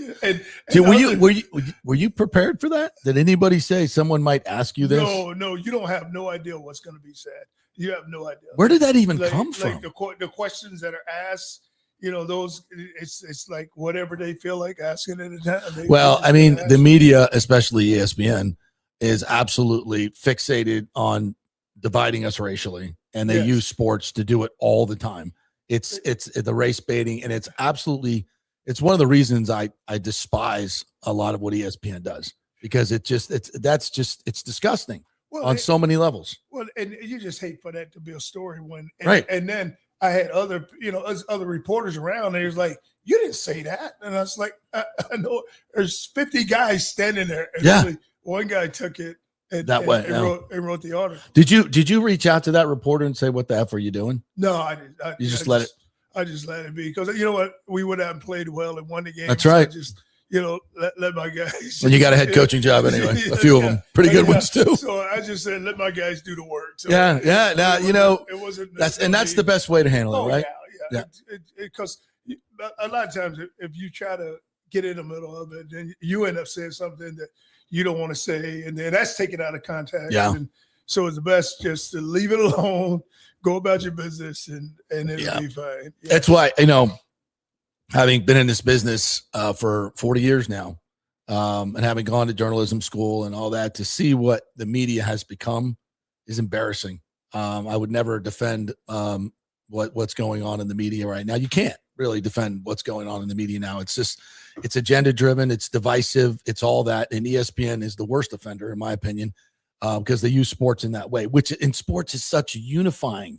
It's the most unifying thing. It's the most colorblind industry there is. Am I right? Without a doubt. I mean, you don't, because it's all about, because when you're in sports, you can go. Just take recruiting, for instance, Jay. You can go to a home where a kid has nothing, and you got to be able to sit down and talk and speak the language and convince that parent that you want their child. Mm-hmm. And then you can go to a home where there's everything. You pull in there and you look at the house, you'd be like, "Wow." And I might stay a while. Yeah, I might stay a while. Now you got to go in there and convince that parent. Yeah. But like you said, it's one of the most colorblind professions at all. And sports, it happens, and it is an avenue for success for so many kids. Yeah, and So it's many based on a kids. meritocracy. It doesn't matter what your color is. If you can play, If you can play, coaches get paid to win. yes. You know, and if you got a white kid or a black, it doesn't matter, and he can do the job, he's going to win the job. You don't care because you're not looking at color. You're like, hey, that's my best football player. and you can't, because you look at it. It's more about the person and who the young man is and the way he's been raised and what he wants out of life. And you want him to reach his goals. So as a coach, that's what you want to make happen. You want to make sure that young man is able to reach his goals, and you're sitting there and trying to make that happen for him. So you don't see what color he is. You're just like, hey, I'm going to help you. Just tell me whatever you want me to do. I'll do it. Whatever phone call you need me to make, I'll make it for you. Yeah. Yeah. It gets kind of silly at times. But so when you prepared, would you prepare for media days? Would you sit down with the PR guys, your media SID or whatever, and then would they prep you like, hey, you might get asked this question, you might get asked this question? And does the athletic director get involved? Does the, if you have a disciplinary issue, does the AD say this is how we're going to handle it? I'm interested to see it. How's that work behind the scenes? Well, I had everywhere I've been, I've really had really good sports information guys. And at Texas, I had John Bianco, and John, he's been in the business for a long time. Yeah, well known. So we would go in there, and so just with media day coming up, we would meet the night before, and he would be like, okay, this is probably the way some of these guys are leaning. These are some of the questions you may get asked from the particular reporters. From the reporters. He would prep you on. He'll prep interesting. He would be like, hey, Dallas, Dallas is, the guys there are going to give you this. This schmuck columnist is going to say this. You got Houston is going to say to you this, but you just. That's interesting. And in the preparation, you just got to be prepared, because you may get a question just right out of left field that you're sitting there like, wow. And you just got to, always try to find a way to dance around it if I didn't have an answer for it. Yeah. And I just didn't want to just come right out and say, boom, this. And then, a lot of times if you have a discipline issue where in the summer you've had guys that have been arrested, something has happened, now you have to address that. Mm-hmm. And then you're going to get those type of questions. And they really – those are the type there they really try to get you on, because one reporter asks you something and then the other guy will follow up, even in the same tone, but he want to see if you're going to give him a different answer than you just gave. They ask us. That's one of my pet peeves is, guys come to this thing and ladies come to this thing and a question gets asked. Yes. And that was their question. And instead of moving on and thinking of something else, they're just going to ask the same question, try to reword it a little bit. That's exactly. But it's right. like, that's the same, Yes. that's the same question. That's You just freaking answered. Yes. And I'm, I see some people will say, I just answered that. Right. Which I think you should say. You're too nice. You'll just answer it again in a different way. Right. I would just say, I just answered that. Next question. And then when you say something like that, he's been a jerk. He's been a jerk. No, it was the same question. He's right. Like, He's right. Why are you even saying it? Yeah. He's been a jerk. That happens all the time. And it's one of my biggest frustrations. You know what you should do, reporters? If your question gets asked and you don't have another one, just sit there and listen. Just sit and listen. Just sit and listen. But it's just like an ego thing for them. They all Right. want a question. Exactly. They want to ask. And now that all these press conferences are televised, even more yes. so now. Even Everybody's more got to so. get their question. And I'm like, dude, they just answered that question. Like, it happens after Bucks games all the time. Yes. Oh, it's like Post just answered that question. Baker just answered that question. It's like, it's the same question. But think of something different. It was a lot of game there, a lot of different questions. We only have like 5 minutes. So if you're asking the same question, it takes away from people that have actually original questions that need to get things done. I remember Coach Schultz used to say to me, he's like, listen, just give them a long, drawn-out answer, and they can't get many questions to you. That's a good strategy. That's a good strategy. Just give them a long and just keep talking, and then they can't answer. You know who's good at that? Brady. Brady was really good at that because he knew he was only going to be there 5 minutes, and he would just, he would just keep and he would go off topic just to get out whatever he wanted to get out there. Yes. He would just move on from what you asked, and then he'd do what he wanted to talk about, and then it's over, and we're all like, damn. No more questions. And that's the best thing. Yeah, smart. Like you said, you start off with the answer, and you just kind of go a different, get on a different track, and then you come back. Yeah. And then by the end, it's like, hey, we got one time for one more question. You're like, yes. So when I first started in the business in Tallahassee, Coach Bowden, the salad years for FSU, and, you're sitting there interviewing Charlie Ward and Derek Brooks and Warwick Dunn and all these great players would come through. And Coach always had the feeling like, we're not going to stand over these kids and listen to everything they say. And, they're going to make mistakes, but we're going to try to, prep them in our culture to be humble, give credit to your teammates, all those things.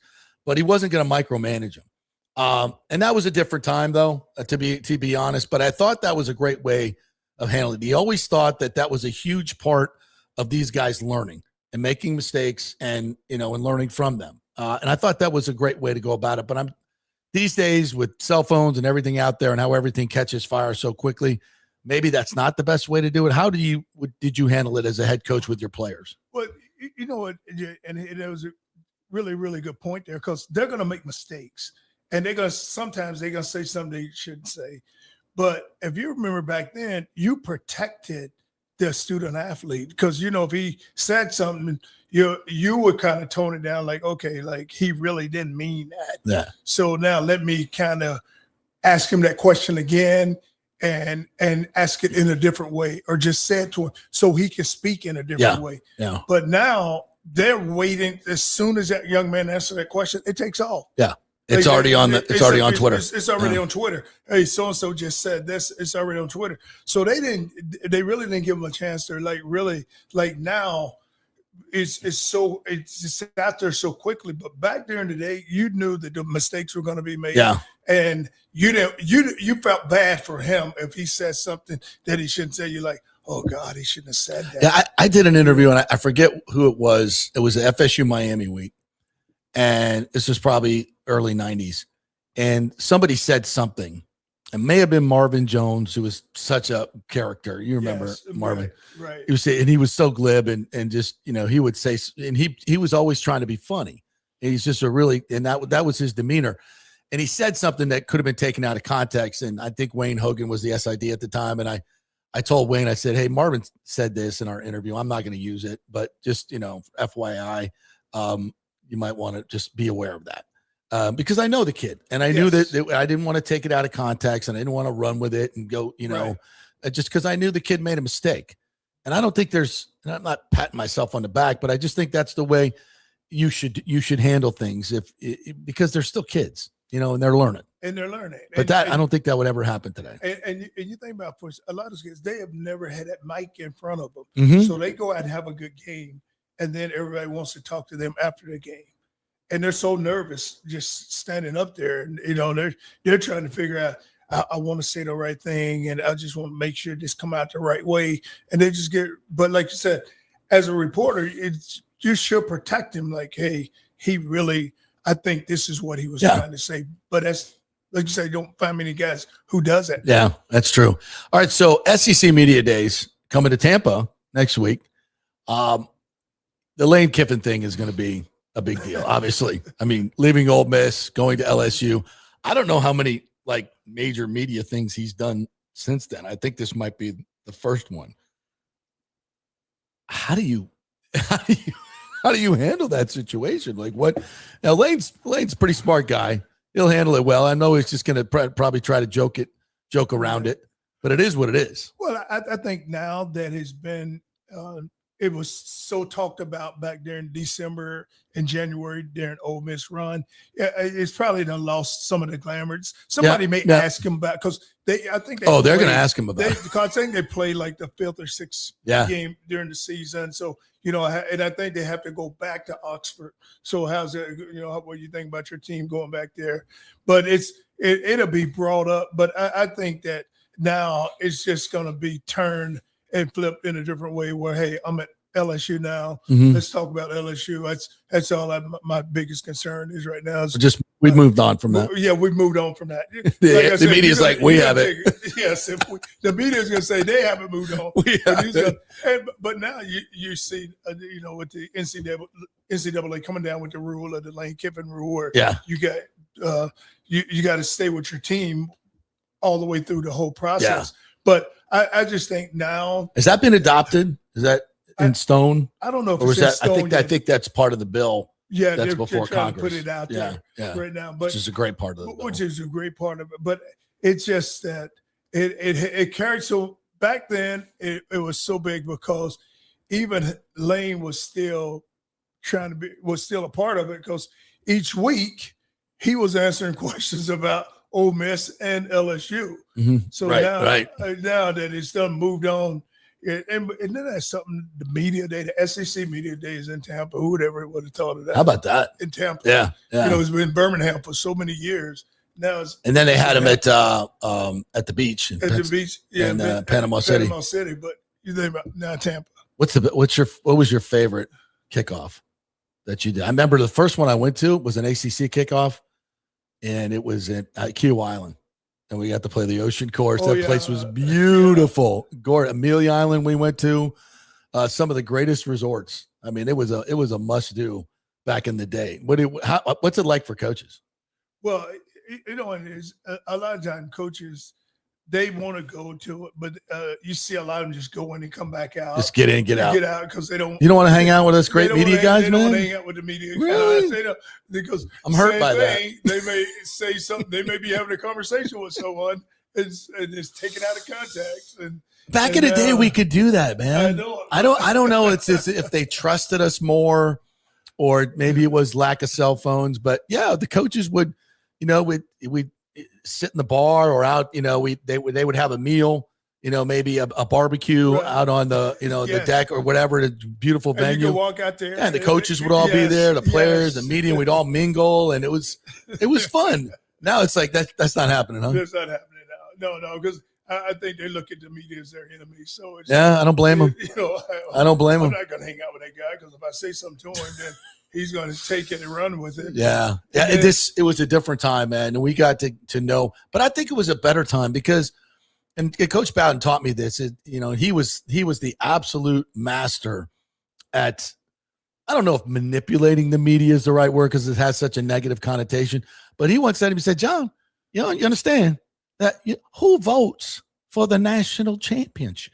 Yeah, it's the media. Why would I be mean to the media? I love you guys." It's like, he's got a point. He's got a point. He's got a point. Well, but like back then, Jay, you just felt like that you had a better relationship with the media. Yeah. Like those guys, and you felt like you trusted them because they weren't, at that time, they just weren't running with a story, just trying to make a name for themselves. Right. They were sitting there, watch, and they supported their university. Like they didn't want nothing bad to come out about Florida State. They didn't want nothing bad to come out about Florida, and they didn't want to be the guy who wrote that article, right? Because they knew that the fans saw that, but you just don't see that now. No, it's but like, I think also in building a relationship with the media, and the coach was great about this, is that he knew that if something did come up, that he would get favorable treatment because he knew that he would make a point to get to know us on a personal level. So if something did come up, and I don't think it was, to get, an easier ride on the story, it was get the truth. Yes. And so there's communication back and forth. Like, this is what happened now, because that's where things go wrong in the media is there when there's no communication, there's speculation and there's bad reporting. Whereas Bobby would, he'll pick up the phone and call you. And it was nothing to hide. Like you just say, hey, this is really what's going on. If you want to write the story, this is what's really going on, and here it is.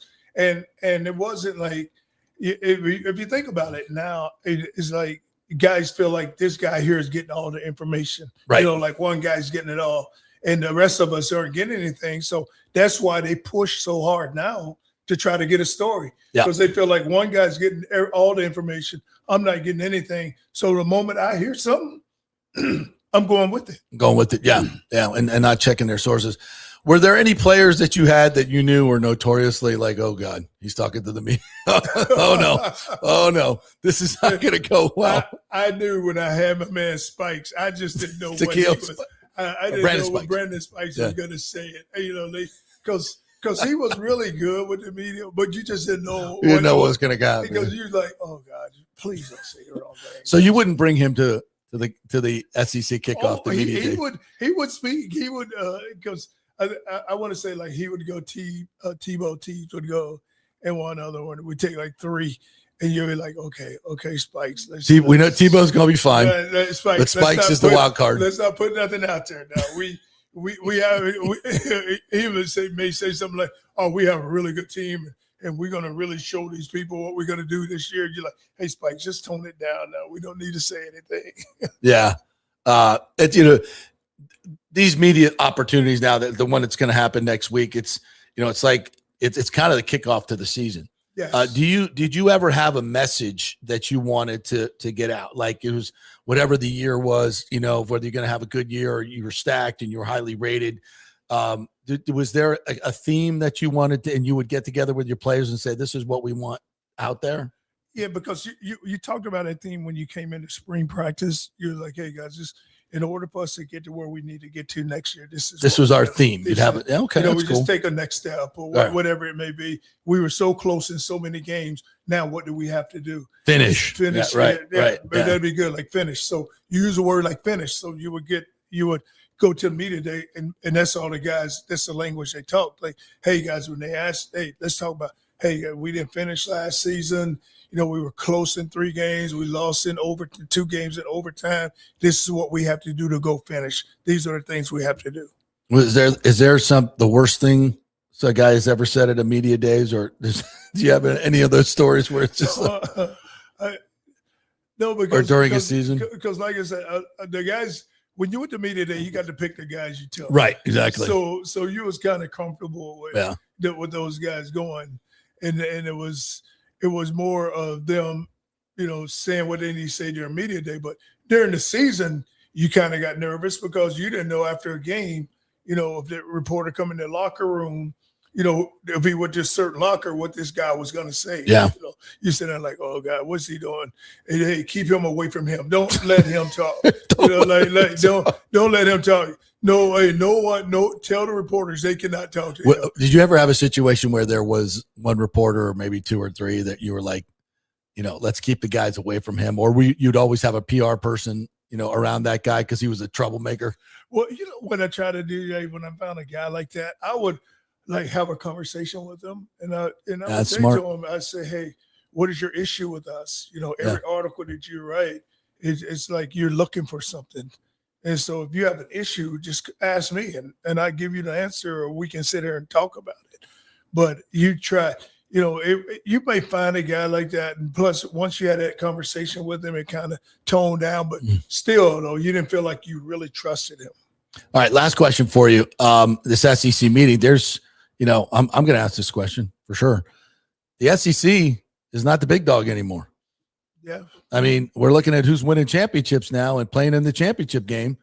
I know it means more in the SEC, but is there a feeling in the SEC that they're not the big dog anymore? If you were a coach and I asked you that question, well, how do you think you would respond? I would say, no, we're still the big dog, because when I would look at Jay from top to bottom, from whomever the top dog in this conference to the bottom, we're still we are a very competitive, and each week we beat ourselves up. Yep. Because of our competition. I said, some of these conferences, you guys, the 2 or 3 guys are head and shoulders above everybody else. That's not going to happen in the SEC. I mean, look at Vanderbilt now. Look at Vandy now. Like, look where they're coming from. Yeah, and even Ole Miss. Even Ole Miss. Those 2 are bottom dwellers forever, but no more. And the Big Ten going to say, well, look what Indiana has done. That's right. That's what they're going to say. And look at Ohio State. But then you just look at just team for team.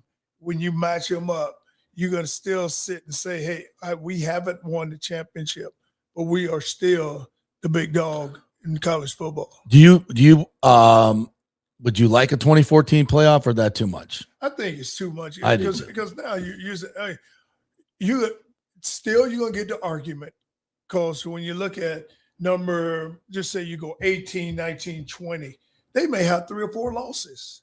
So you're gonna say now with 3 or 4 losses, you still get, and the coaches like it because they can get a contract because they're gonna say, well, we made the playoffs. Yeah. We made the playoffs. Yeah. But yeah. I just think it's just too many now. You'd be getting rid of the conference championship game, which, the SEC, That's $100 million deal. I tell you right now, I love going to that game, and it was a big time atmosphere. And you just back because when we went to that game, Jay, whoever won that game went to the national championship That's right. game. Yeah. And for years it was us in Alabama battling it out. But you loved that game because you just knew, hey, your whole goal was to get to the SEC championship game. So now once we get there, now we know if we win that game, we're going to national championship. I mean, I would rearrange things so that these conference championship games are actually first round playoff games. Yes. So that's, I mean, you could call them playoffs. That's a way to keep the championship games. And that means something. I think winning the SEC should mean something. The ACC, I think those are championships. I mean, that should be, kids should get rings. That's a thing. And that's the way it's always been. So right. Why change it? Yeah. If you were a conference championship, like you said, you got a ring. Like at Florida, you get a ring for winning your conference. You got a ring for going to the game, the bowl game. Yes, and then you got a ring for winning it all. No. So you would collect 3 rings in 1 year, because like I said, the SEC you won it, then they get to the championship game you want, and then to win it, you get 3 rings. So that's, but I think it's like you said, don't sell important. Them. No, you don't sell. I can't believe guys. You work that hard to get that ring, and then you go sell it, Jay. I wouldn't do it. I wouldn't do it. But if I, if my mama needed to get the house, the rent paid, Yeah, but a lot of those guys, you said like, why would you ever? But like you said, who knows why? Yeah. All right, Coach. Thanks for coming in. Thank you going to stop by Media Days next week? No. I don't know. You got a lot of friends coming to town. I got some friends coming by. Maybe grab lunch with a few people. Yeah, I get a chance to see Yeah, them. absolutely. Well, thank you for coming in. Appreciate you. Thank you, Jay. Thanks for having me on. And by the way, we have our first member of the JP Peterman's VI Petermans, and it's Jimmy J. Voyager.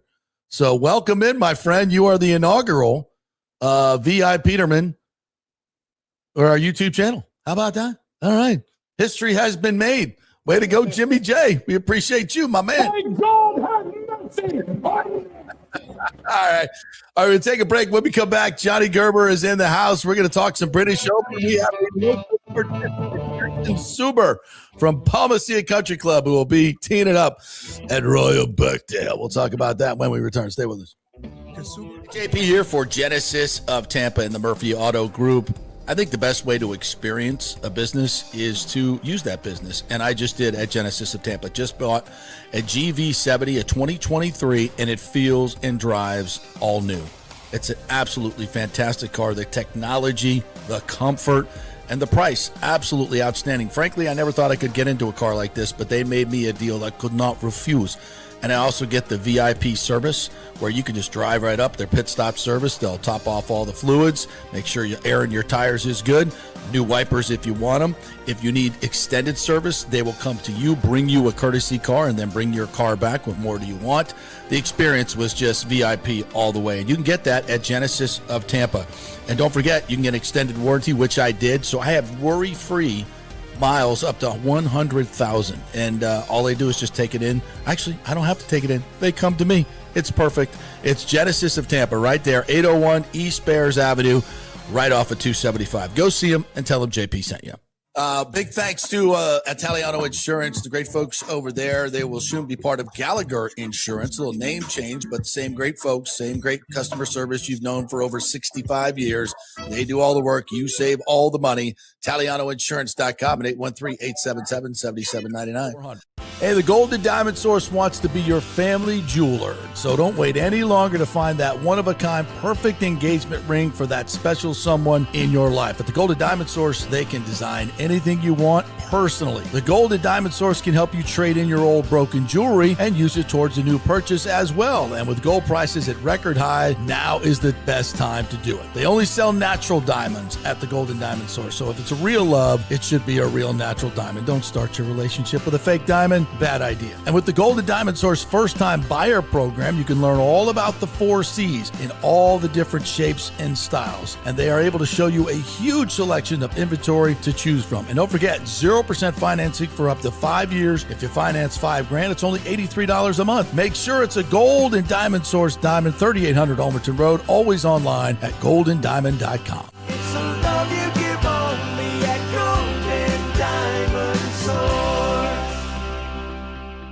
Hey guys, you already know that Riveters is the best sports bar in all of Tampa Bay, but now it gets even better for Rays baseball season. During all Rays games, check this out, $6 Tito's, $6 Jack, $6 margaritas, all during Rays games. Are you kidding me? And that's always a great pour from the great bartenders at Riveters. Great service, great food, everything is fresh, nothing is frozen. And let me tell you, if you want baseball and wings, you will not find any better than Riveters. Their sauces, like the blue cheese and the ranch and everything, is handmade, and the wings are big and they're perfect. Wings, baseball, Rays, Riveters. It all comes together during baseball season. Once again, in addition to all the great food and service, you get $6 Tito's, $6 Jacks, $6 margaritas. It's time to celebrate. Baseball season is back, and celebrate at Riveters. You know where it is, right there on Dale Mabry, just north of 275, just south of the stadium. See you there at Riveters. Pitch Roofing believes giving back is part of doing business the right way. That's why they proudly offer exclusive discounts to those who gave the most to our communities, including veterans, first responders, seniors, and teachers. And for listeners of the JP Peterson Show, there's even more good news. Pitch Roofing is now offering a special discount just for fans of the show. With so many roofing companies coming and going in Florida, it's important to choose a contractor you can count on long after the job is done, especially when it comes to honoring your warranty. Pitch Roofing is built for the long haul with a reputation for quality, transparency, and standing behind their work. Whether it's a repair or a full replacement, their team delivers honest guidance, quality workmanship, and no high-pressure sales. Call 727-67-PITCH, 727-677-4824, or visit pitchroofing.com to schedule a free estimate. Pitch Roofing, roofing done right. Let's go. Right now, back to the show on FanStream Sports. All right, welcome back to the JP Peterson Show. Thanks to Coach Charlie Strong. He's a big golf fan, too. Go ahead and stick around and ask you questions, Gerber. Yeah. We're brought to you by the great folks at Cafe Paradiso for the greatest Italian. Johnny Gerber can talk about this. He's had a great meal at Cafe Paradiso with our friend Paulo. So head on over there on South McDill, get the lasagna, get all the great pastas. It's great traditional Italian. Sneeze on the truth on that one. Yeah. JP's allergic to subscribers. Yeah. We got our first. Oh, we got a second one. We got 2 now. Alex Nunn, congratulations. Welcome in. All right. Thank you for supporting local journalism. All right. Let's talk a little British Open. Can I call it the British Open? No, it's the Open Championship, JP. The Open Championship. Joining us here, our professional PGA handicapper. What's up, partner? How are you? Hey, what is up? But yes, we are calling it the British Open. I don't care what anybody says. I told you last year why that's inappropriate, and I'm the biggest culprit. Coming from you, I'm not listening to that. It's the British Open. I've been around golf all my life. Smarter than you. It's better for you. Well, have you ever played in the British Open? I never played it. No, I played a lot of those golf courses over there, but in terms played the Scottish Open, Irish Open, English Open. They're in those kind of areas, but certainly not the British Open. But this is going to be something, JP, that's maybe we haven't seen probably since Hoylake in when Tiger won in Hoylake in I believe when did he win it? When did he win at Hoylake? To 08? Yeah, I was thinking 08. Yeah. So 08. So this is going to be something like that. The only thing a little bit different here is 06. Sorry. Yeah. 06 is it's a lot more mounded than Hoylake is. Hoylake is really flat, and it's actually really close to down the road there from where they're playing Birkdale. But, you're going to see, I heard one of the best comments from guys out there this week saying, you could have a threesome that a guy hits a 7-iron off a tee and a guy hits a 3-iron off a tee and a guy hits a driver. and you never see that. And they're going to be hitting golf shots out there that they not comfortable hitting, or they haven't really hit that anticipating 100 yards roll with, a 6-iron. So it's certainly going to be different. I think there's going to be some scoring opportunities for sure. I don't think, it's going to be that brutal. Another thing, the aspect that you're not going to see like a normal British Open, I think you're going to see consistency. And that's a word that you never see or never hear when it comes to British Open, because it's 5 to 10 miles an hour wind every single day. It's 80 degrees, no rain. And those are the three variables that are very unpredictable when you have a British Open. So this is the 154th Open Championship, Royal Birkdale. What do you know about this course? What makes it different? Yeah, again, I think the sound, the dunes in the mounding of the golf course. I mean, you could walk probably 12 of the golf holes and not see other people, as opposed to a traditional links type golf course. So you have this mounding that makes it really cool. A little quirkiness to it. You don't get to a par 5 till 14. There's 2 par 5s on the backside, 14 and 17, that come into play. So they rerouted and changed 15, 16, 17. They made it a par 3. You remember in 14 when Jordan Spieth won, that he hit it way right and did the unplayable and hit it over the stands and had a little bit of a debacle in the hole. Said, hey, it's probably the best bogey he's ever made in his history of playing competitive golf, right? And bogey sometimes goes a long way and propels him to win. So, yeah, I think the characteristic for me, it's one of my favorite in terms of, you see the golf course. It's not definitively right in front of you because of the moundings, but it certainly gives you some character lines in terms of the mounds and the bunkers, as opposed to just a straight flat golf course that you have to pick some lines out more so in the distance and maybe in the sky, as opposed to kind of aiming at some of these mounds. So it's super. It has a lot of character. I love it. Like I said, Birkdale, if you look at the past winners with Watson and Jordan Spieth and Ian Baker Finch, right? Some of these guys that are history of the game kind of lends to these guys, but I just like it. I just think it has a ton of character, more so than any links. And what's different is no rain. There's going to be no rain, little or no rain this week. Very, very little firm wind. Golf course. Does that? I mean, Bryson said in links golf there's no strategy, which of course Faldo had a problem with that, and I do too. But there is a. Is it more to chance when you have all these mounds and it's super firm? Is it just who gets the best bounces, the best lucky bounces? How does that figure in terms of shot making, consistency, and lucky bounce? Yeah, absolutely. I think strategy comes more into play, right? In links golf, it's a lot more strategy. Well, most of the time, yes. But when you have a golf course that's this baked out, certainly luck is going to come into play. And, you have to be patient out there. Every single one of these guys are going to get a bad break and hit a golf shot. These guys hate when the ball bounces. They hate it because they want to hit it to a spot. They're so good within yards of hitting it to spots. And then when you have that unpredictability after it lands and it does whatever it does, these guys hate it. So patience is certainly going to be a virtue this week. And like I said, you're going to see more 6-7 irons, mid irons off of 440-yard par 4s than you've ever seen in any tournament of your life, just to avoid the bunkering. And that's the biggest hurdle here is the bunkering. And I'm not so sure you're going to have a player in the field that doesn't miss a bunker like Tiger did at Hoy Lake when he won and shot 18. I think you're going to find at least one bunker every player in the field just because of the run out. And you can't gauge that. You can gauge it a little bit. Caddies are going to be extremely important. They are. Yeah. And whether you're talking through shots or, covering lines or trying to figure out how far the ball runs, caddy's going to play a big factor in here and how much the player trusts the caddy in some of these run outs and numbers. So look at that. Some maybe the experienced caddies guys have on the bag that's been here before. Maybe that will be a little bit of a difference.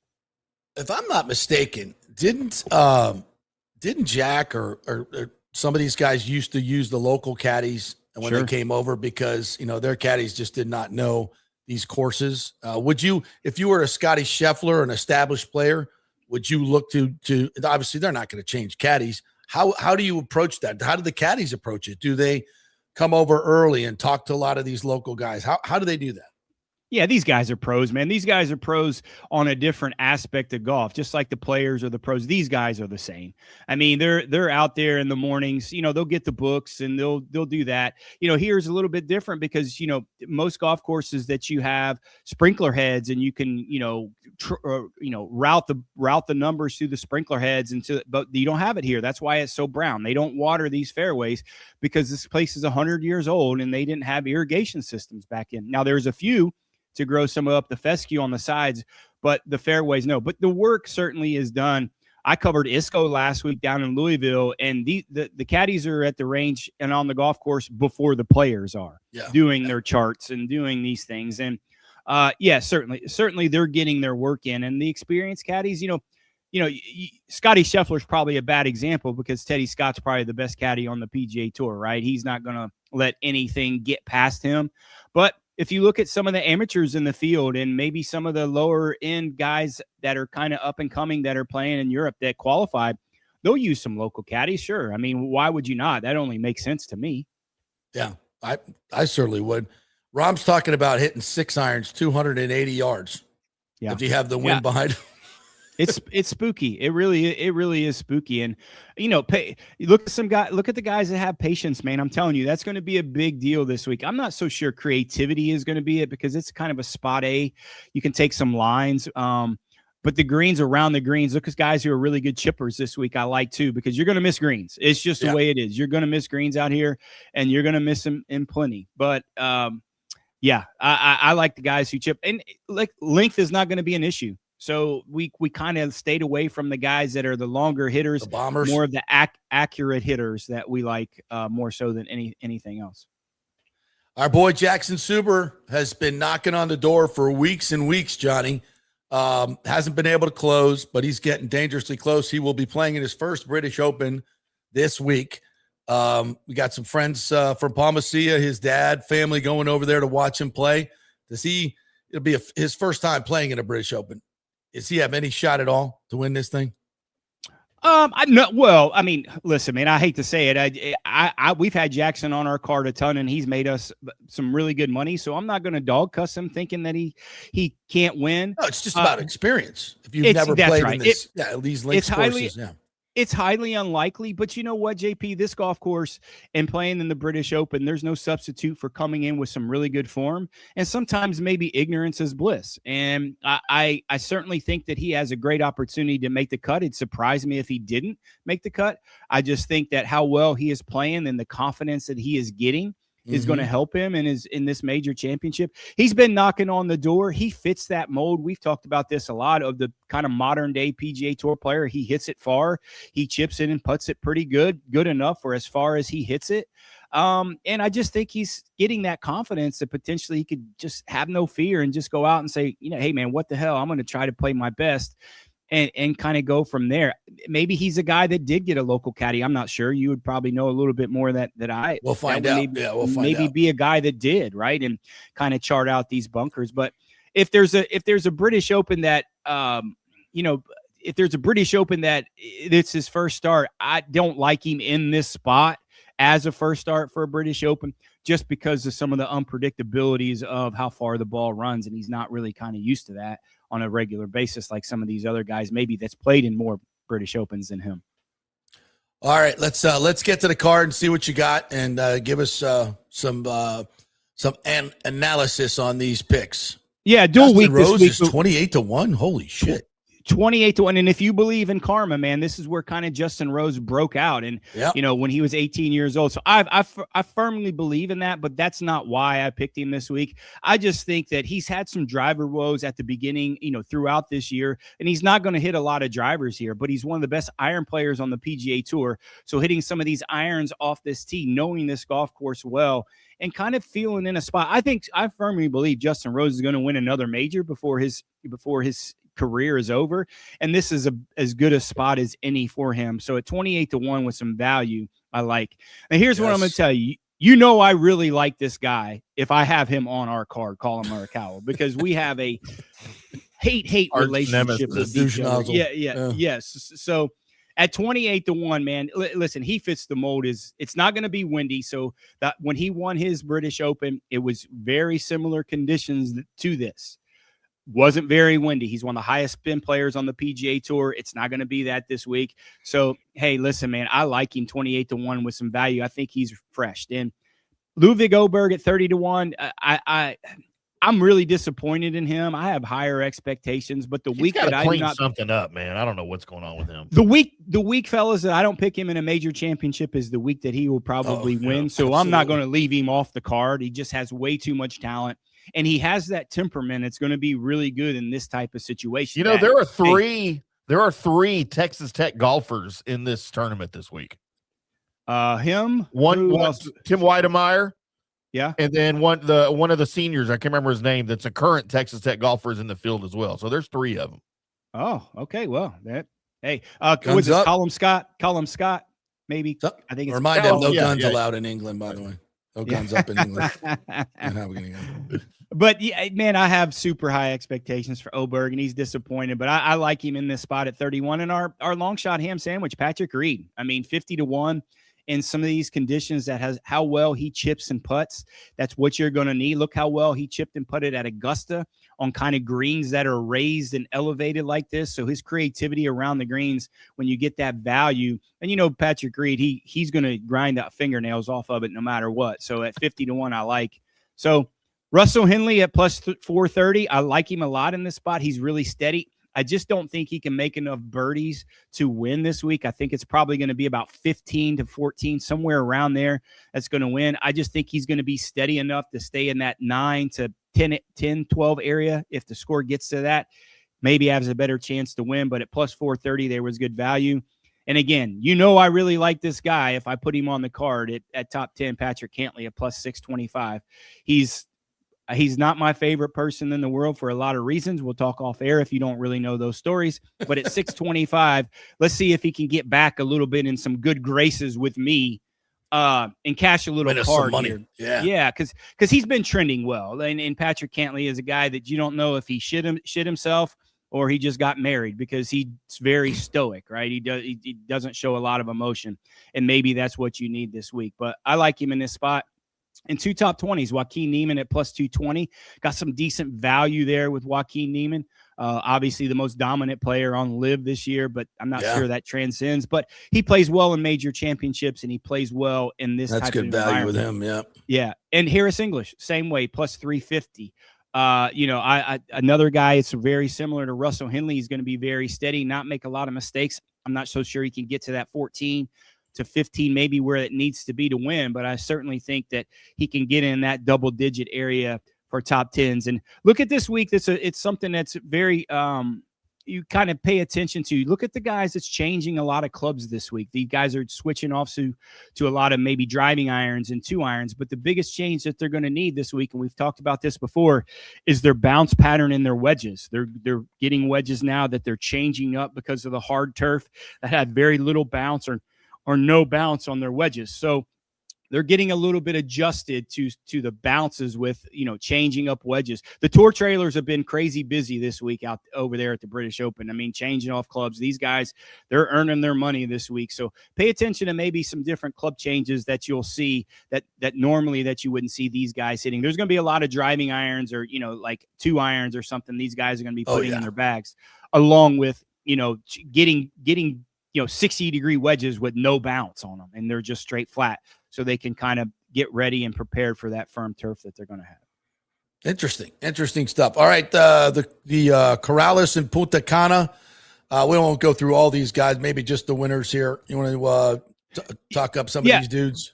Yeah, I actually played in this tournament when it was at the Dominican Republic in the Dominican Open, but it was still part of the DP World Tour. And it's an area that I love. Golf wasn't my biggest issue when I went to Dominican. I had some other things that I like to do. So I can imagine. It lended for me not to play great at those places. I like other guys. Well, the guys weren't the problem. It was the other. But Mackenzie Hughes played solid last week at ISCO. He just had one bad round. I like him in this spot at 30-1. Steven Yeager, kind of the same way. His last round, he was one shot back. in Louisville last week at 40-1. I like him in this spot. Ben James, the new up-and-comer, probably his 5th start on the PGA Tour, a guy that's going to win pretty soon in an alternate field event, potentially at 45-1. It's good value there with Ben James and your defending champion, Garrick Higo at 6. If he can show up for his tee time at 60-1, it's pretty good. I think there's some. You know how hard that can be, Johnny, when you're in down there. Down there. Absolutely. It's very difficult. So yeah, we sprinkled in some top 10s. We did this last week at the alternate field event and did very well. There was no offerings for top 20s at ISCO last week, so we picked 4 top 10s and hit 2 of the 4 top 10s that got us profitable for Louisville. Unfortunately, our leaders last week didn't play well at the Scottish Open. That kind of hurt us a little bit, but I did the same this week. I jumped on the top 10s, 4 top 10s as opposed to 2 and 2. So we'll see. Look out for Blades Brown. Blades Brown maybe have an opportunity to win in a short field event. He's got all the tools, the 18-year-old phenom. So maybe sprinkle him on your card a little bit, Blades Brown, no matter where you put him. All right, Johnny, appreciate you. Let's get you on next week. I want to do a deep dive into the new schedule for the PGA Tour and what's going on there. Obviously, major changes going on, and whether it's good for the game or bad for the game. Let's do that next week and wrap up the British Open as well. All right. Sounds good, buddy. Hey, have a great week. Enjoy the British Open, man. We'll talk to you next week. Enjoy the Open Championship, the Good British day, Open. Yeah. And if England gets in the final, that'll be Sunday, the final round of the British Open as well. By the way, from the rough live 6:00 Eastern today, me and Johnny, and I will promise you a large ice cream scoop of Bryson DeChambeau fraud talk. As Johnny or as JP, I don't know if you're aware, he is going for a dubious distinction this week. What is that? So Nick Faldo called it the rough slam. I have heard others call it the golden sombrero, where he is on the hook to miss the cut in all 4 majors this year. Wow, I did not realize that. It would be only the second time in the last 30 plus years that a multiple time major winner has missed the cut in all 4 majors. What has happened to that dude's game? He's focused on YouTube rather than golf. Yeah, live golf. Nick Faldo said it really. Y'all go check out the Nick Faldo interview in Golf Week. This that just came out this week, because Nick Faldo tears into him, and he's not wrong. All right. I definitely want to get on that. Once again, thanks to Jimmy J. Voyager and Pooh Shiesty. Pooh Shiesty is a new member as well. Thank you guys for joining up. Jimmy J with a $9.99 super chat says, just joined a VIP membership. So honored and proud to support your show and support local sports. Thank you, JP, for everything you do. Truly makes a difference, and keep up the great work. Right back at you. Alex Nunn, welcome to you, a new member as well. Thank you guys so much. Pooh Shiesty says, you got to support local journalism. Yes, we really appreciate that, guys, because we're doing things that others are not. And I think it's important, and we can't do it without you guys. I know, Pooh, we got more than 2. And now we got 4. Alejandro Noriega is a new member as well. Thank you very much, guys. Really appreciate your support. The Gamer says, I think for Halloween, JP should turn Kingmakers into a haunted house and bring in the naysayers on the city council. His evil laugh might change their minds. You dare vote against this at your peril. Swear you're a pirate JP Burgundy. That would be good. And Pooh Shiesty says, yes, and the ghost of stadiums past for the final scare. Cardboard cutouts of Stu Wostal and her. We can have a Stu voodoo doll there for everybody to poke and prod. Yes. Oh, or an effigy that we can. Yeah, burn them in effigy. There you go. Yeah, maybe like a pinata. Yeah. And John Hill says, thank you, JP, Miss Ash O, and the owner of Riveters, to make Kingmakers for Tuesday's All-Star event. Yeah, it was really, really fun. Everybody came together, and it's just the beginning. Another thing, Andres from Riveters said he offered up free kegs for our bar. It's going to bring us a hazy IPA, a sour, and all that, so we can plug those in at the bar. How about that? That's pretty damn cool. Yeah. Chris Cole says, hey, don't forget about the woke ESPY Awards are on tonight. When is the last time you watched the ESPYs? Like maybe the first one? Yeah. When it first came out, I thought it was really, really cool. That's a good idea. I mean, it's a good idea. And you remember how they had all the promos like in this category, blah, blah, blah. And that was cool. And then they decided to do all the woke bullshit. And then now nobody watches. Yeah. And it's not just the ESPYs that nobody watches. Nobody watches that network. Yeah. Astros to trade Lance McCullers Jr., Tampa's own. Colton Gordon to the Brewers. Oh, Lord. Now, listen, we know this is coming from the other contenders. And if the Rays stand pat, I will be shocked. I will be shocked and I will not be pleased. So, yeah. It went through. Pooh Shiesty says you can't trust those Dallas reporters. I thought that was a fascinating conversation with Coach Strong about the back and forth between coaches and media.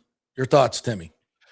No, and he's not wrong, man. I don't understand the media members. As a media member, I don't understand the media members who try to make a name for themselves by being contentious. And that's how they try to make a name for themselves in the industry is by being argumentative and by being contentious. I've never understood that, but some guys, that's just how they choose to live out their career, and I don't get it. You don't get anywhere in that way. You turn into Skip Bayless. Well, that's what happens when you have no talent or writing ability. I guess so. You have to do something else to get noticed. And I cringe, man. When I'm at one of those things and one of those questions gets dude, I cringe. I'm just, what are we doing here? You hear the Yormark one last week at the Big 12 with the guy with the tortillas? Yeah. He asked him to repeat the question, stand up and repeat the question. He's the Texas Tech writer. Yeah. Yeah. How'd that go? Oh, they've made up. They've made up. It didn't go over well at the beginning. Yormark went off on him from the platform. I mean, I was there for that. I was in the room, and it was very uncomfortable. But they've made up since then. But they shouldn't have had to. Nathan Stout, good to see you last night. Said people don't grasp the understanding of how big a $10 billion investment is in West Tampa. Right now, $10 billion would buy every Skyline building in downtown Tampa. Picture every Skyline building in downtown relocated to the HCC lot. Yeah, it's hard to comprehend $10 billion being spent and developing one area. And how that works on an existing plot of land in the middle of a city that's basically producing zero net revenue for the county and the city. It's actually costing them money. And this is what I don't understand.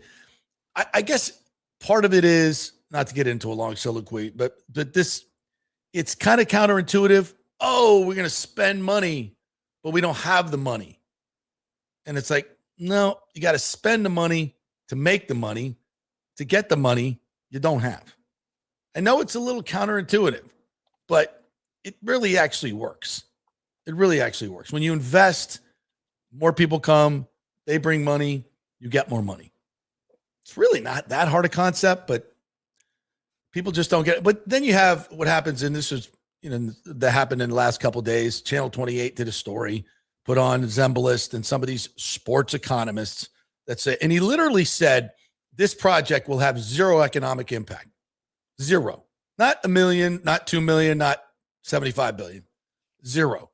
Because it'll just take money from one area and put it to another area. Like the people who would have spent money in downtown Tampa are just going to spend it over here, so it's no economic impact. And part of that is true. Obviously. But like the Battery, for instance, 75% of the people that go to the Battery are from outside Cobb County. Yeah, it's a tourist attraction. So how do you like, what voodoo numbers are you using? And the problem is these sports economists have been doing this for 30 years when there were a lot of bad stadium deals. Granted, the Miami deal is a horrible deal. The St. Pete deal would have been a horrible deal for the people of St. Pete. But these new deals, like the Battery, these are totally different deals. And these guys just haven't caught up. And they have to keep peddling their bullshit because that's how they make money and stay relevant. They can't suddenly switch and go, oh, well, and you think they would because it's a new deal. You could say, oh, yeah, the other ones we did, we were right about those, but this is a new deal. But then you don't, now you're going around kind of going along with the crowd. You're not standing out as, a smart sports economist. But still the mainstream media puts that out. No disrespect to Channel 28, some great people over there. But you do this stuff and you just put it out because the experts say it. Have we not learned anything from COVID? That sometimes the experts are full of shit and agenda driven? I mean, let's just be better. As I know that in local journalism, it's hard sometimes because you're trying to get a story and you don't have a lot of resources, and you just get a guy on that's going to say something crazy and it attracts clicks, especially when it involves the Rays. I get it. I get the formula, but you got to present both sides of the story, and you got to do some research and challenge people. Just because they're experts doesn't mean they're right. And then a lot of people see it, believe it, and you get misinformation. Yeah. Pooh Sicey says Wrigley's hosting the All-Star Game next year. So yeah, they couldn't. That'll be cool. Yeah, that'll be fantastic. Man, that is such a great. Have they hosted since 99? Oh, that was at Fenway. Never mind. 99 was Fenway. It's just such a great. The problem is it's so small. It's just really small in terms of putting fans in there. It's just really small. It's not small. It's quaint. What else do we want to get in here? Lonnie Wilkins says, from being up at Wrigley Field over the years when A-Rod would come to town, I heard through the grapevine that he had somebody that would give him a stack of pre-written notes and everything else. That's totally what happened. Somebody threw him under the bus. And I guarantee you it was on purpose. Oh, 100%. 100%. That is so without question. I'm Ron Burgundy. Yeah. Danny Boy says, I've been there a few times and I can vouch for this. Kingmakers is a very good place to be. Yes, you have. For baked wings, yes, Riveters is the place. Yeah, and then they have the sauce. So I'm having it for lunch today. Cannot wait. All right, on that note, let's go eat lunch. Thank you guys for joining us. Big shout out to Coach Strong for coming on today. Johnny Gerber with the picks. Go make some money for the Open Championship. I like those winners picks. I think you got a winner there. I'm going to throw a little money on Jackson just for our top 20. By the way, Bryson DeChambeau plus 135 to miss the cut. I'll take that bet. Lightning home opener versus Washington. Okay. Carlson against his former team. There's a little storyline for you. Thanks to all our sponsors. Thanks to Big O for jumping in. Timmy, great job. If you missed anything, you can always listen to this as a podcast. Please like and subscribe. And now please subscribe on our YouTube channel, then become a member, a VI Peterman's member or a Peterman. We appreciate all levels in supporting this show and local journalism. Have a great day, everybody. We will see you tomorrow with more fun and frivolity.